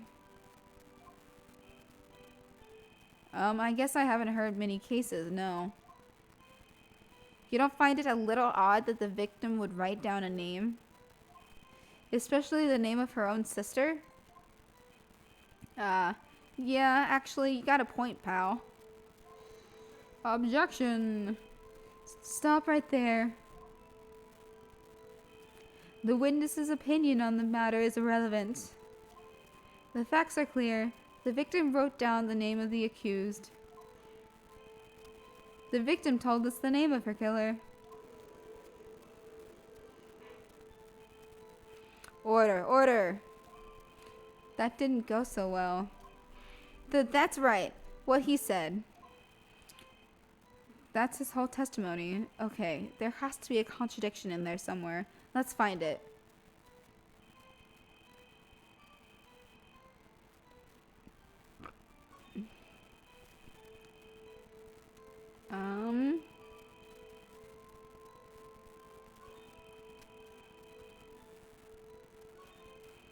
There's blood found on the victim's finger.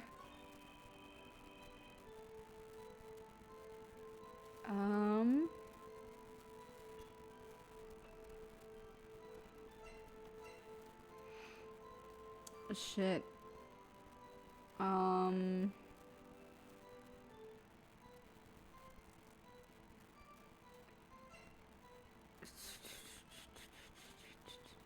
Oh, death was instantaneous. Objection! Detective Gumshoe, there's one thing I want you to clarify for me here. You say that the victim, Mia Fey, wrote this note. That she was accusing the defendant, Maya Fey. That's really what you're saying? What? This is one of those lawyer tricks, now is it? Of course she wrote it. Who else could have? You have it backwards, detective. Backwards? The victim is the only person who absolutely could not have written it. This is a report from your department, detective. Immediate death due to a blow from a blunt object. She died immediately. But no butting your way out of this one, detective. Order, order. The defense has a point. Someone who died immediately wouldn't have the time to write anything down. Mr. Wright, I beg your pardon, but when exactly did you obtain that autopsy report? When? The day after the shit. When did I get it? It's the day after. It was the day after the murder. The prosecution's point being that autopsy report is outdated, Your Honor. What? A second autopsy was performed yesterday at my request. Death was almost immediate due to a blow from a blunt object. But there is a possibility the victim lived for several minutes after the blow. I received these results this morning. No way. Your Honor, it's quite easy to imagine that the victim did have time to write Maya. That is all. I see. Damn you, Edgeworth. I should have known you'd have something up your sleeve. Why, Mr. Wright? You look shocked. Something you want to say?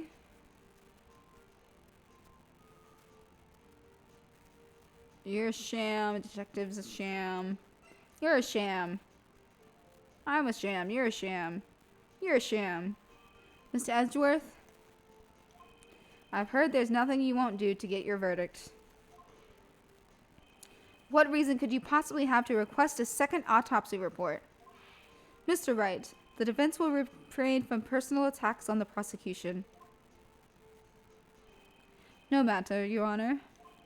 Mr. Wright, say what you will, the evidence in this report is undeniable. Your Honor, I submit this report to the court. Understood. The court accepts the evidence. Autopsy report updated in the court record. Well, Your Honor, the evidence is strongly suggests the victim was identifying the killer. I suppose that's the obvious conclusion, yes. Darn, this isn't good. The prosecution would like to call its next witness. This poor innocent girl saw the murder with her own eyes.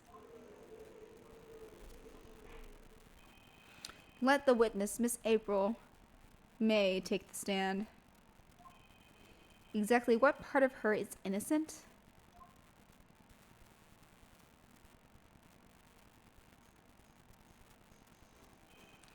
Witness, your name, please. April May, at your service. Wink.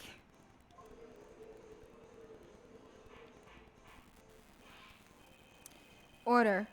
An introduction should not require any reaction from the crowd. The witness will refrain from wanton winking. Aw, yes, Your Honor. This is not good. She has already captured the hearts of every man in this courtroom. Tell us, where were you on the night of September 5th when the murder occurred? I was, in my hotel room. I checked in right after lunch. And this hotel is directly across from the Fay & Co. law offices? That's right, big boy. Please testify to the court about what you saw.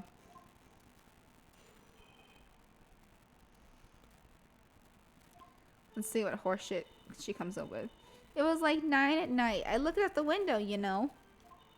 And then, oh, I saw a woman with long hair being attacked. The one attacking her was the mousy girl sitting in the defendant's chair. Then the woman, like, dodged to one side and ran away. But that girl, she caught up to her and she hit her. Then the woman with the long hair, she kind of slumped. The end, that's all I saw. Every itsy little bitsy witsy wink. Well, Your Honor, I see.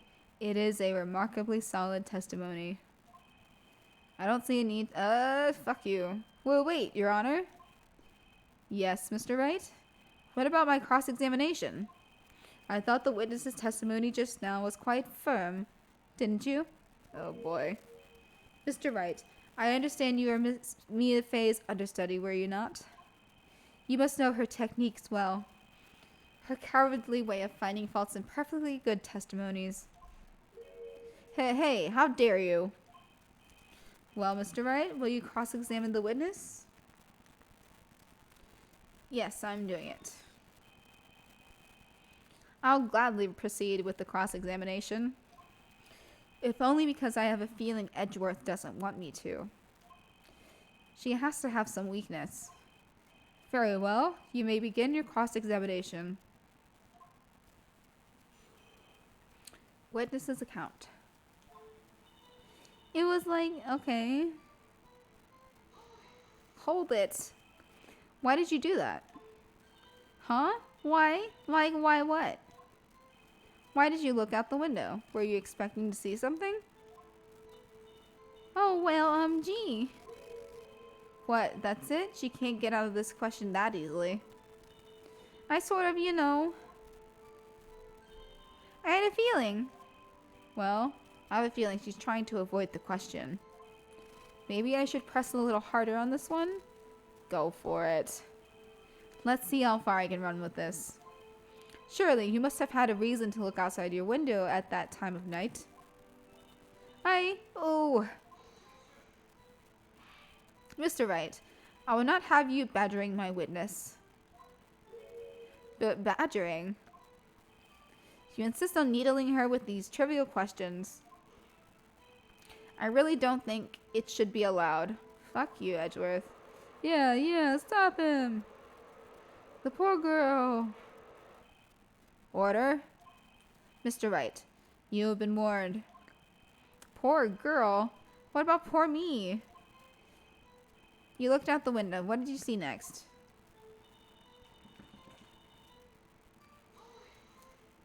How can you see the woman? The woman with long hair. Was Mia Fey?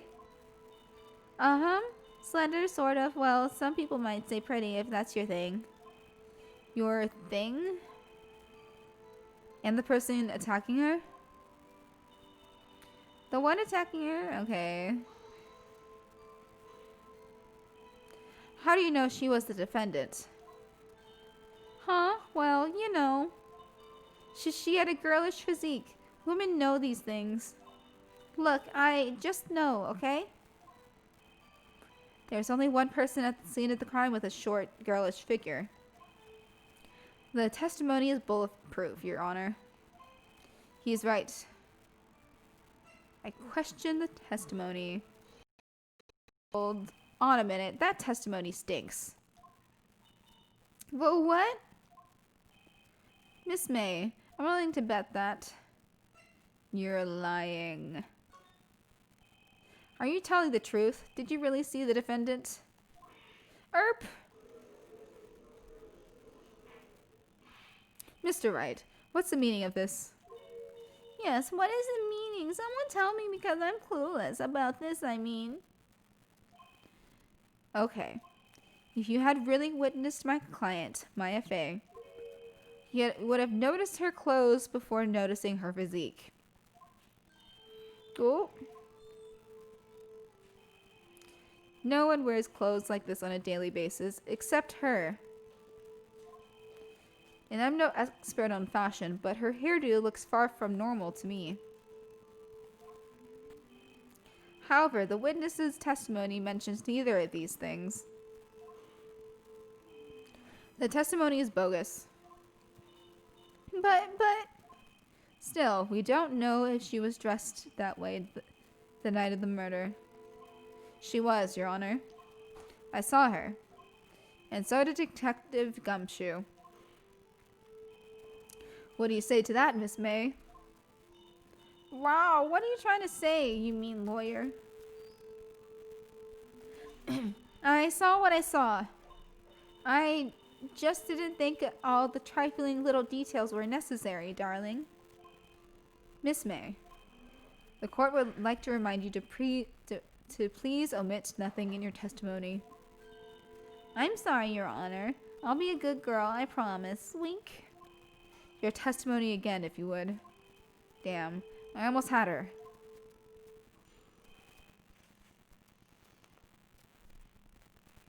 Witness's account. I did see everything, I did. The victim, the woman, dodged for the first attack and ran to the right. Then the girl in the hippie clothes ran after her. And she hit her with that weapon. I saw it. I did. That clock. That kind of statuey clock, the thinker, I think. Well, does the accuracy of my report not startle you, T? It's too perfect. I see. I only wish you had been so detailed from the beginning. Please begin the cross-examination.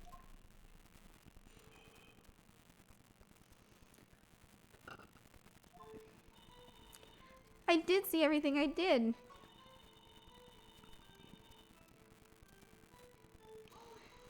Okay. Is that right as in you're right, or as you looked from the hotel? Which hand do I hold my knife in again? Right. Use my right hand, right? Satisfied, Mr. Wright? Please continue.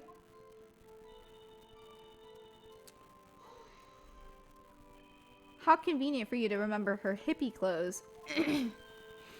That's what she was wearing. Oh, and her hair was all done up like a bun. What happened then?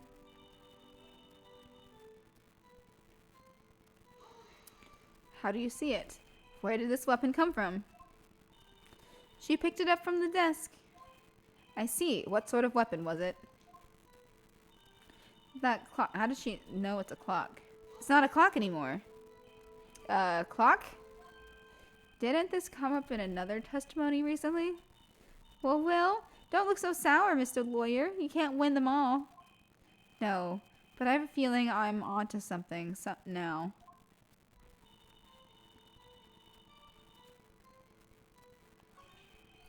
Previous testimony, okay.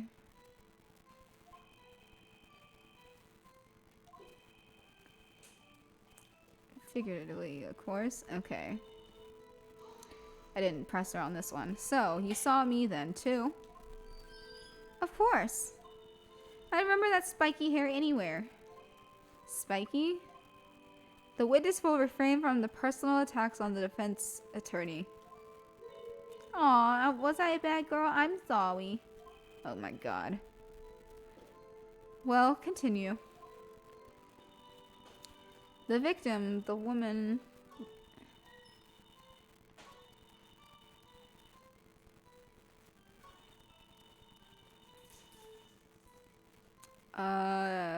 do I present the clock?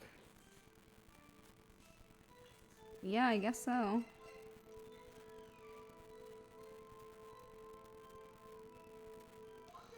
Let's see. Miss May, what you said just now was quite revealing. Revealing? Oh, you'd like that, wouldn't you, naughty Mr. Lawyer? You just said that this statue of the thinker was a clock. But there's no way of knowing that by just looking at it. Erp! Another person in much the same position as you recently called this a clock, too. and he was found guilty of murder. Order, order. Miss May, can you explain how you know this was a clock? Oh, Arp. The witness saw the murder with her own eyes. That's all that's important here. The defense is trying to confuse the issue with trivial concerns. Yes, yes, of course. You will withdraw your question, Mr. Wright. But questions are all I have, Your Honor. And as you may recall, I've caught murderers with these questions before. Well, only once. Objection sustained. You may continue to question the witness. Whew, that was close. If he stopped me there, the trial would be over. Huh? What? So what happens now?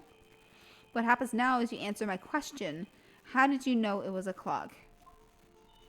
What? That's because I heard it? Yes, I heard it say the time. So you've been to the law offices of Fay & Co. No, hey, I didn't say that. Why would I go there? I heard it from my hotel room, hee hee. The law offices of Fay & Co. where the murder took place is very close to the hotel. She could have easily heard the clock. No. You satisfied? Nope. No, Your Honor. I can't give up now. I'm not satisfied because it couldn't have rung. Your Honor, members of the court, it is inconceivable that the clock in question rang because it's empty. That clock is missing its clockwork.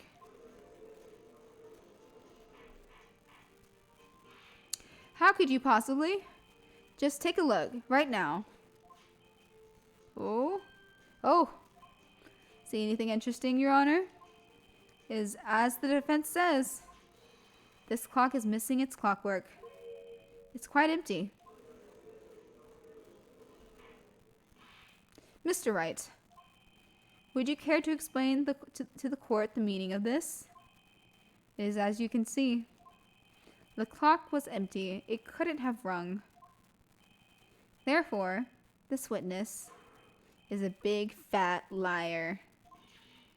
Fat? Well, Miss May. Tisk tisk. Quite a show you put on for us, Mr. Wright. He knew the clock was empty? Somehow, he knew. I'm afraid you've forgotten one thing, however. Indeed, the clock was empty, as you say. It can't ring. However, we must ask, when was the clockwork removed? Oh, I have proof! I have proof! Oh, well, that's true. That is a possibility. The clock might have been emptied after she heard it. And that is exactly what happened, Your Honor. Nope. Well, Mr. Wright, can you prove? Ho ho, impossible, of course. I have proof. Well, what? Wasn't it you who told me proof is everything? Well, I was listening. And now I'll show you the proof you like so much. The evidence that proves when the clock removed is...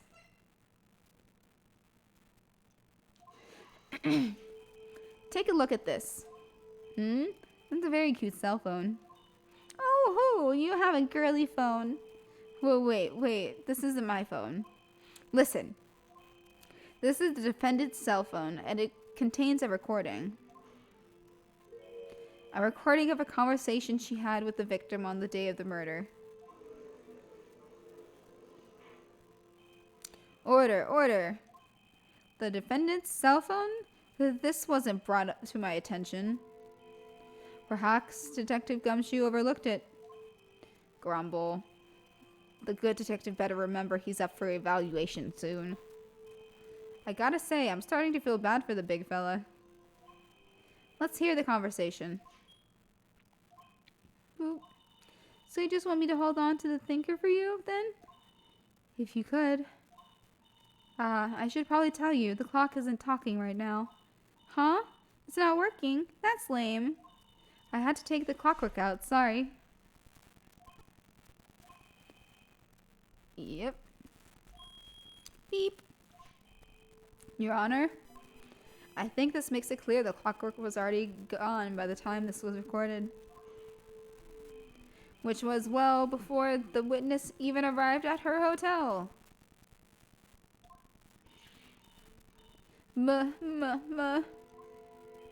Well, Miss May, would you care to explain this to the court? Just how did you know that the weapon was a clock? Oh, well, isn't it obvious? I saw that clock before. What store was that again? I go to so many. Oops, I forgot. Wink. So the witness had seen it before. What? That would make sense.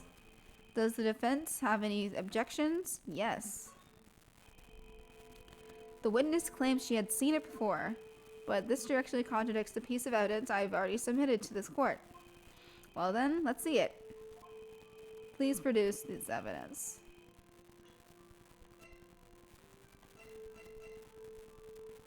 Made by Larry Butts. It's simple. This clock was never in any store, ever. Well, what? A friend of mine made that clock. Only 2 exist in the world. And the one that isn't here is in police custody. Impossible. Everything is sold in stores. Miss May, I think it's high time you went shopping for a better excuse. Ooh. Oof. Oh? Excuses not on sale today? Ooh, oh, ho, ho, ho.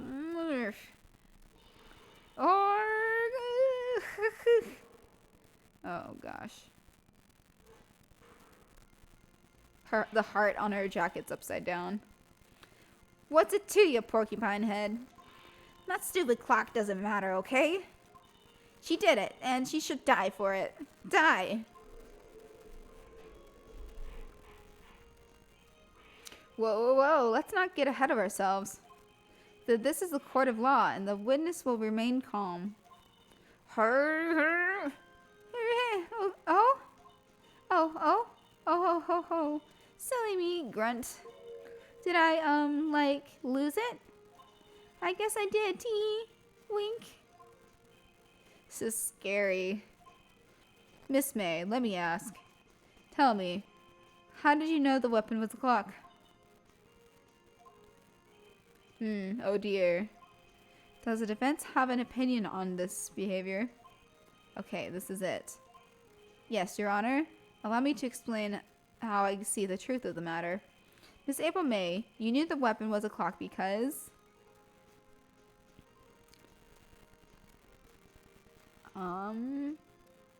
You heard about it. Over the phone. The witness had never held the clock in her hand. However, she had heard that it was a clock. She heard? That is correct, Your Honor. There is no other way she could have known the thinker was a clock. And I can show you the proof. Well, this is interesting. Let's see it then. Show me the evidence.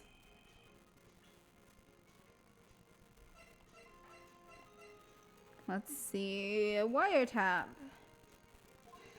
Take that. Have a look at this. That. I found this in Miss May's room.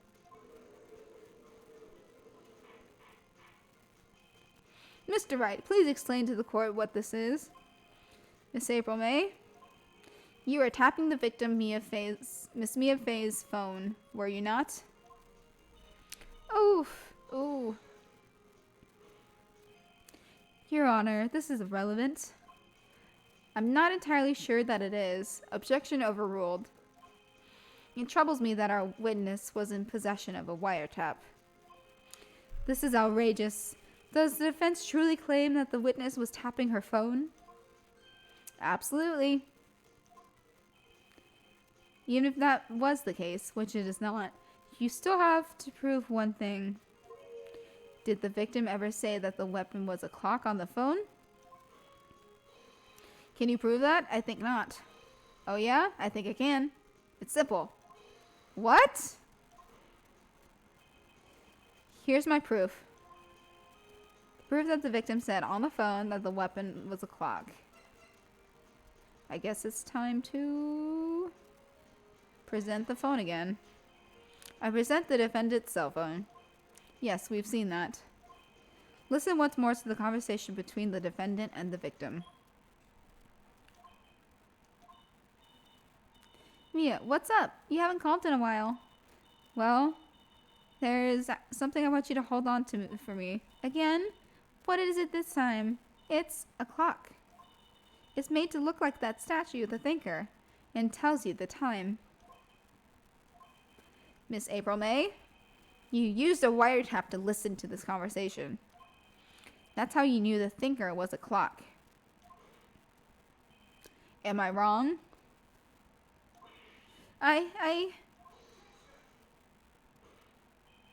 Your Honor, this is ridiculous. Your Honor, look at the witness's face. Does she seem amused to you? The defense demands an answer. Witness, answer the question. Did you tap her phone? Miss May. Shut up, all of you. What gives you the right to talk to me like that? You lawyer.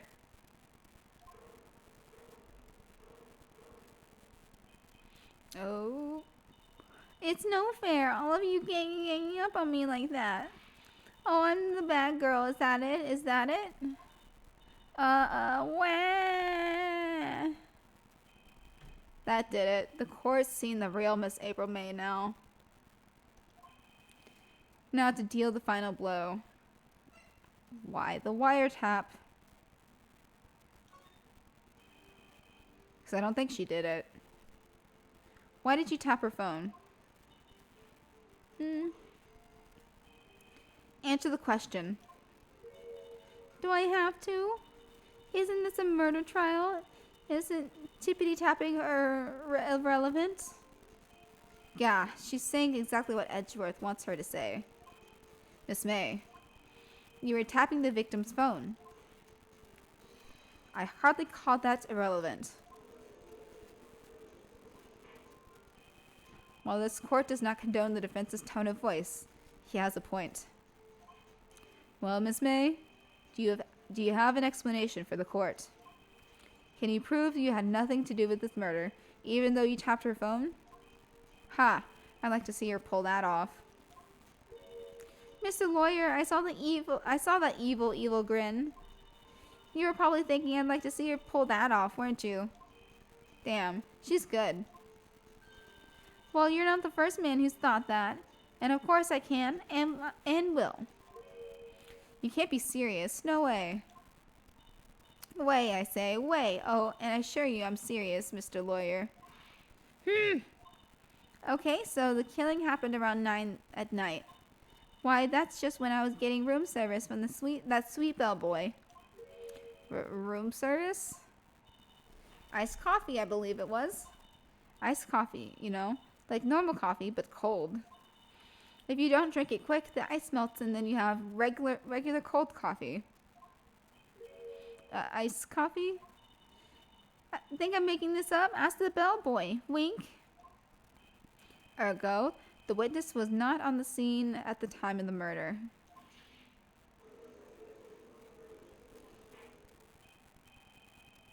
Where does that leave us? It is my great displeasure to inform you that the witness appears to have been tapping the victim's telephone. However, that is a separate crime with no bearing on the current case whatsoever. Her testimony stands. She saw the defendant, Maya Fey, commit murder. No, they're going to let her just walk away. There's no way I can win this unless I tie Miss May to the murder somehow. Well, come on, think of something. Call the bellboy as a witness? The defense would like to call the hotel bellboy as a witness. There's something suspicious here, and I'm going to get to the bottom of it. I think you've sunk in quite low enough already. I object to calling the bellboy. Why? What's your reason? Because I hold that the wiretapping had nothing to do with the killing. However, if you agree to one condition, I will consent to calling this witness. Condition? If Miss April May's alibi is not called into question after you examine the bellboy, then you will recognize that Miss April May was not the killer, thus she is innocent. And thereby you must also accept the verdict of guilty for Miss Maya Fey. That is my condition. What? I'd better find something suspicious in that bellboy's testimony. Otherwise Maya will be declared guilty on the spot. What should I do? Accept the condition.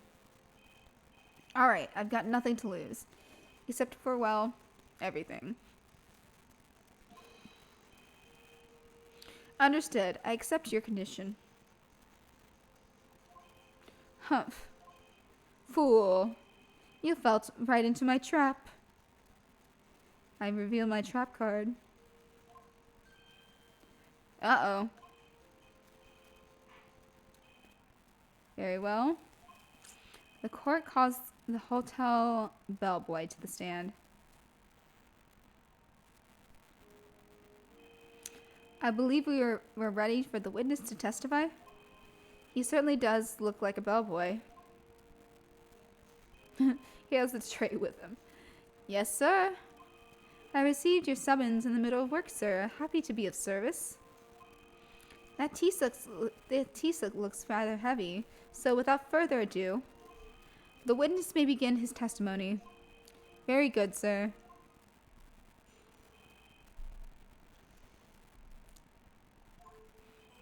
I am the head bellboy at the fine Gatewater Hotel, in business for 4 generations. I believe I received a call after 8 in the evening from our guest, Miss May. She asked for an iced coffee to be brought to her at 9 on the dot, sir. I brought it to her precisely at the requested time, of course. And I delivered the iced coffee to our guest, Miss May herself. I see. The defense may begin the cross-examination. Right, I'm ready, I hope. This is it. If I can't prove Miss May was involved with the murder now, Maya will be finished.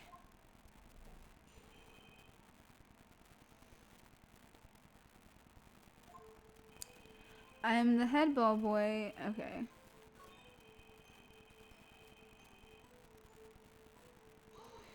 Let's see. Are you sure it was Miss May on the phone? Absolutely, sir. How can you be so certain? I checked Miss May in personally, sir. Not only did I see her in all her stunning radiance, but I also heard her voice. And then I saw them, and I...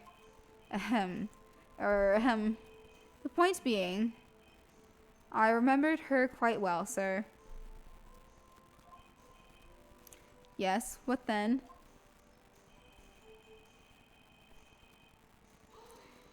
Let's see. 9 on the dot, you say? Yes, I confirmed that detail several times. She was watching a program on TV and wished to drink after she finished it, sir. 9, the time of the murder.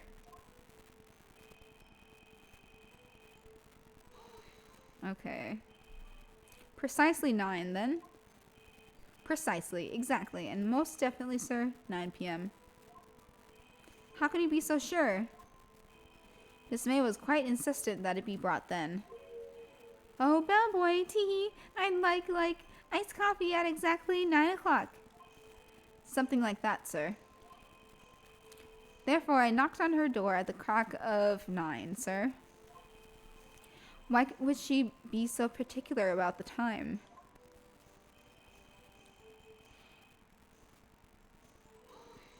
Let's see.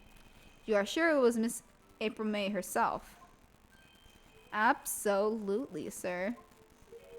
Absolutely? Yes, sir. As in so very absolutely. It's an endearing mannerism of mine.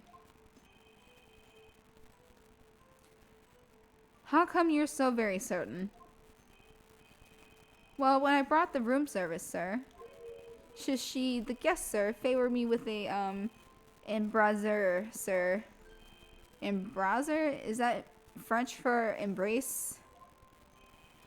It's French for kiss, sir, but not a French kiss, sir. More of a peck on the cheek. But why would she have done that? I believe perhaps she was momentarily swayed by my prim demeanor, sir. I was in a moment I shall never ever forget, sir. Sounds pretty fishy to me. I think our Miss May was up to something and wanted the bellboy to remember her. It's no good. There's nothing there. Is that it? Tisk. Finally, you understand. This bellboy has absolutely no reason to lie. Now, if you have any decency, you will end this rather tedious cross-examination here. It was a bit tedious. The witness may leave the stand. I can't let this happen, can I? Protest. Well, wait. Please wait. Yes? The defense have something to add? One last question. Let me ask one last question. Your Honor, I must object. This charade of justice has gone on long enough. Now, Mr. Edgeworth. All right, Mr. Wright. I'll give you one more question. That's all. Okay. This is really it now. It's my last chance. What do I ask him about? Room service. Check-in or room service? Room service. Tell me again about room service. Again, sir? At exactly 9, I delivered room service to Miss May in room 303. The guest had requested iced coffee. $18 was the charge, I can recall. I see. $18? Doesn't that seem a bit expensive? Yes, well, iced coffee for two, you know. And we don't skip on the ice, sir. What did he say? What did you say? Rather, quite. Bellboy, tell us the truth now. Was someone else staying in Miss May's room? I object. That was objectionable. Objection overruled. The witness will answer the question. Yes, I see. Why did you not mention this in your testimony? Well, sir, you didn't ask. Nice try. That's the sort of thing you're normally supposed to mention. Ah, yes, quite, indeed. It was the, good barrister there, Mr. Edgeworth, who... Oh. He asked me not to mention if it wasn't specifically asked, sir. Oof. You fool. I've done it. I've won. Hooray. Miss April May checked into the twin room with a man. Correct? Yes, sir. Then when you brought them room service, you didn't see that man in the room? That's right, sir.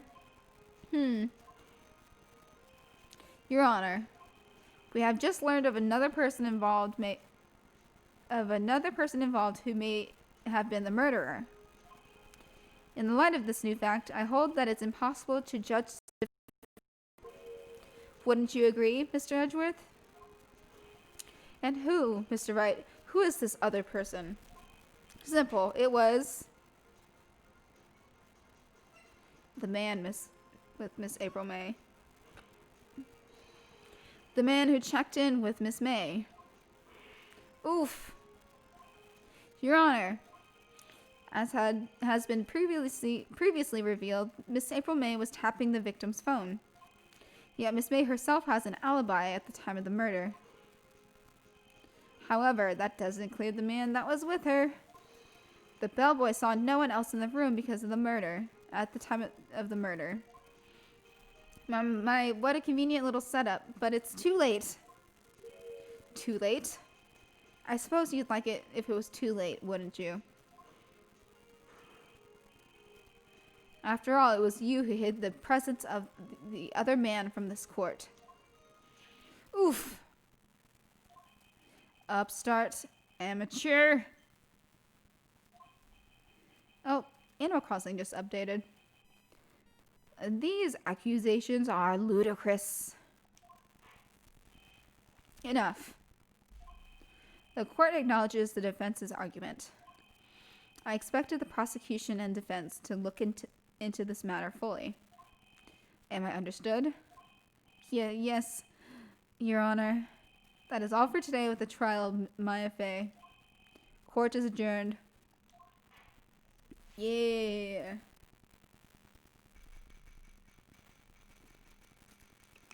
Oh, I need some water.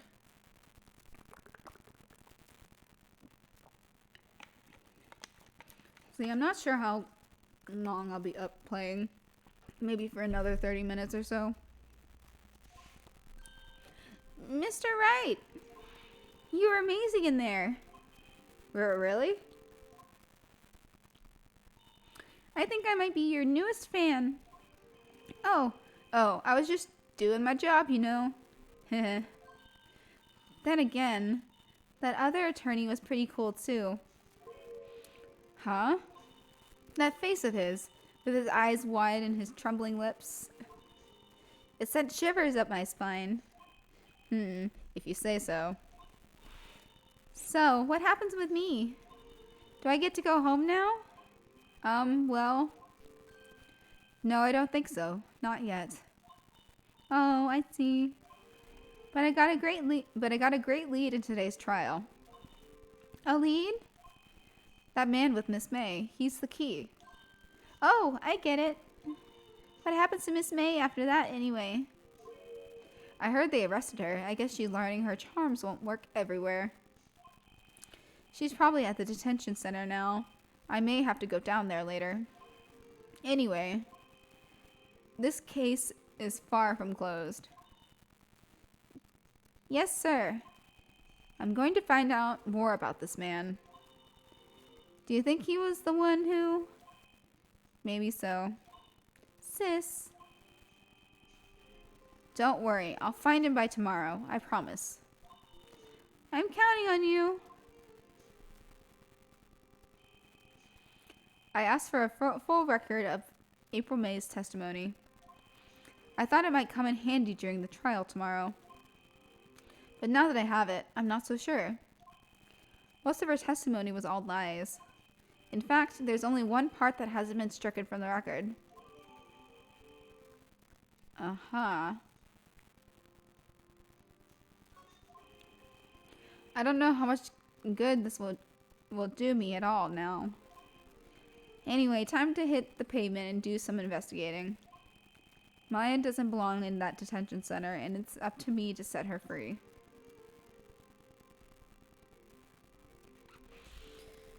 Let's see.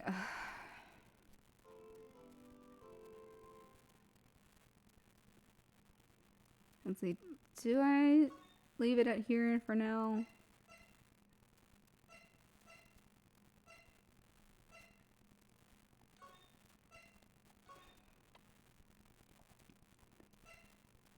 Okay.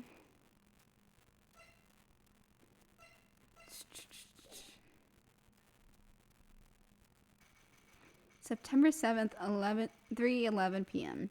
Detention Center Visitors Room. Well, hello.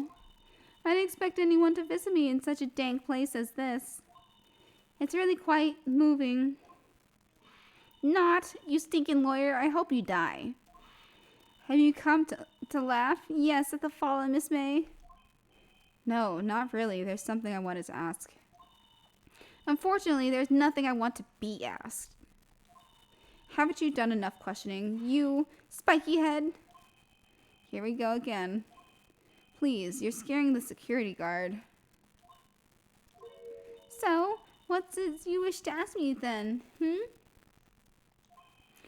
For starters, how did you get to be so totally whacked?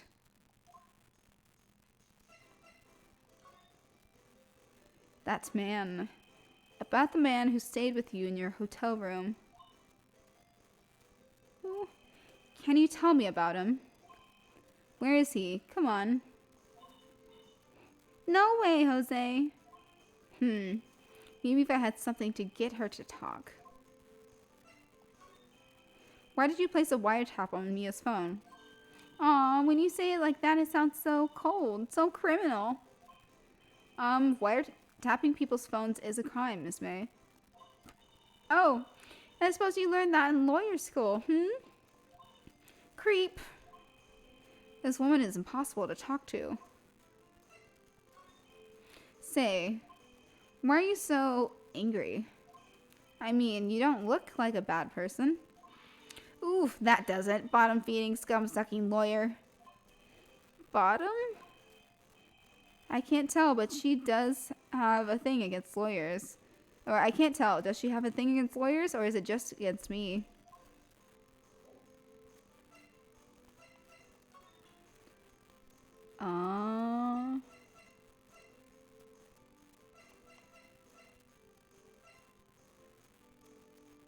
Let's see.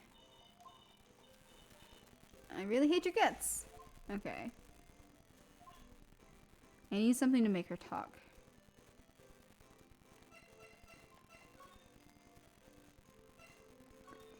Let's go to the hotel room. Ah, you're welcome, sir. Quite the performance today, if I dare say so myself. Oh, thanks. Sorry for putting you on the spot like that. No. No, not at all, sir. Your efforts today can only help the Gatewater's rep, as they say. Huh? Rep? Yes, our reputation will swell as the hotel where the murderer used a wiretap. You can charge a premium for this room, of course. It'll be great for business, sir. Whoa, Miss May hasn't been charged with murder. I, too, will become famous. The bellboy who brought the murderer iced coffee. Why do I feel like we're both stuck in the same bad dream? So, you're our honored guest. Please let me know if there's anything I can bring you. Let's talk about Miss May. About Miss May. Oh, her? Sir, not to boast, but I knew the moment I saw her. She'd do it, I said. Do what? I'm starting to think the most suspicious person here is this guy. I wanted to ask you about the man who was Miss May.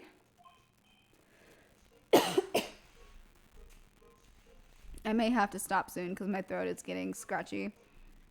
Ah, yes.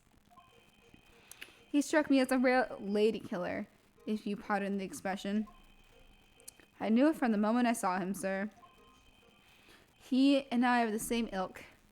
We both carry the scent of danger.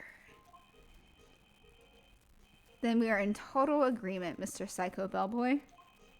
If you had a photo of that man, I'm quite sure I could identify him. A photo? Could you tell me about this hotel? Absolutely, and on that subject, I have an excellent idea, sir. Currently, this hotel is known as the Gatewater. I propose that we add a subtitle. A subtitle? The Gatewater Hotel, Murder Manor. Well, what do you think? Sounds great. Whatever floats your tea set.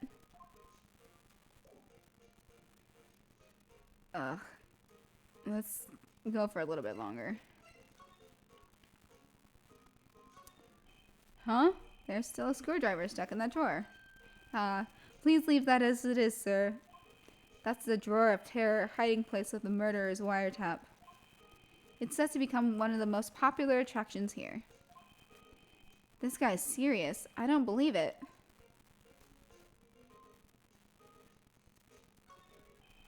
A bottle and 2 glasses rest on the table. Why hasn't he cleaned these up by now? I beg your pardon, sir, but if you could please refrain from touching those.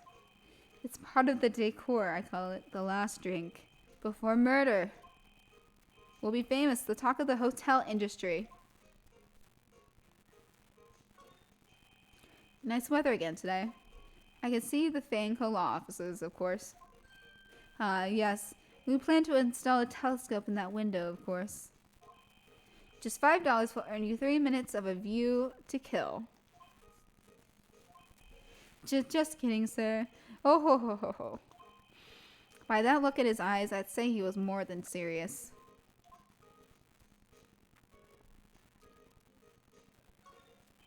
A simple bed. It's been recently made. Nothing eye-catching here. Painting. Ah, a still scene painting. Wait, should that be still life? Whatever, one of those is hanging on the wall. A vase, as expected. I'm not good with flower names, except maybe tulips and sunflowers. What do I ask him?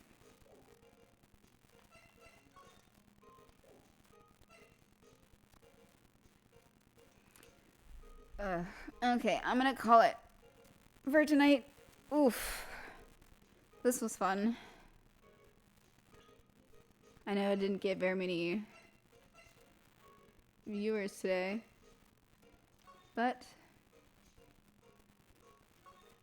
I had fun, and that's what matters.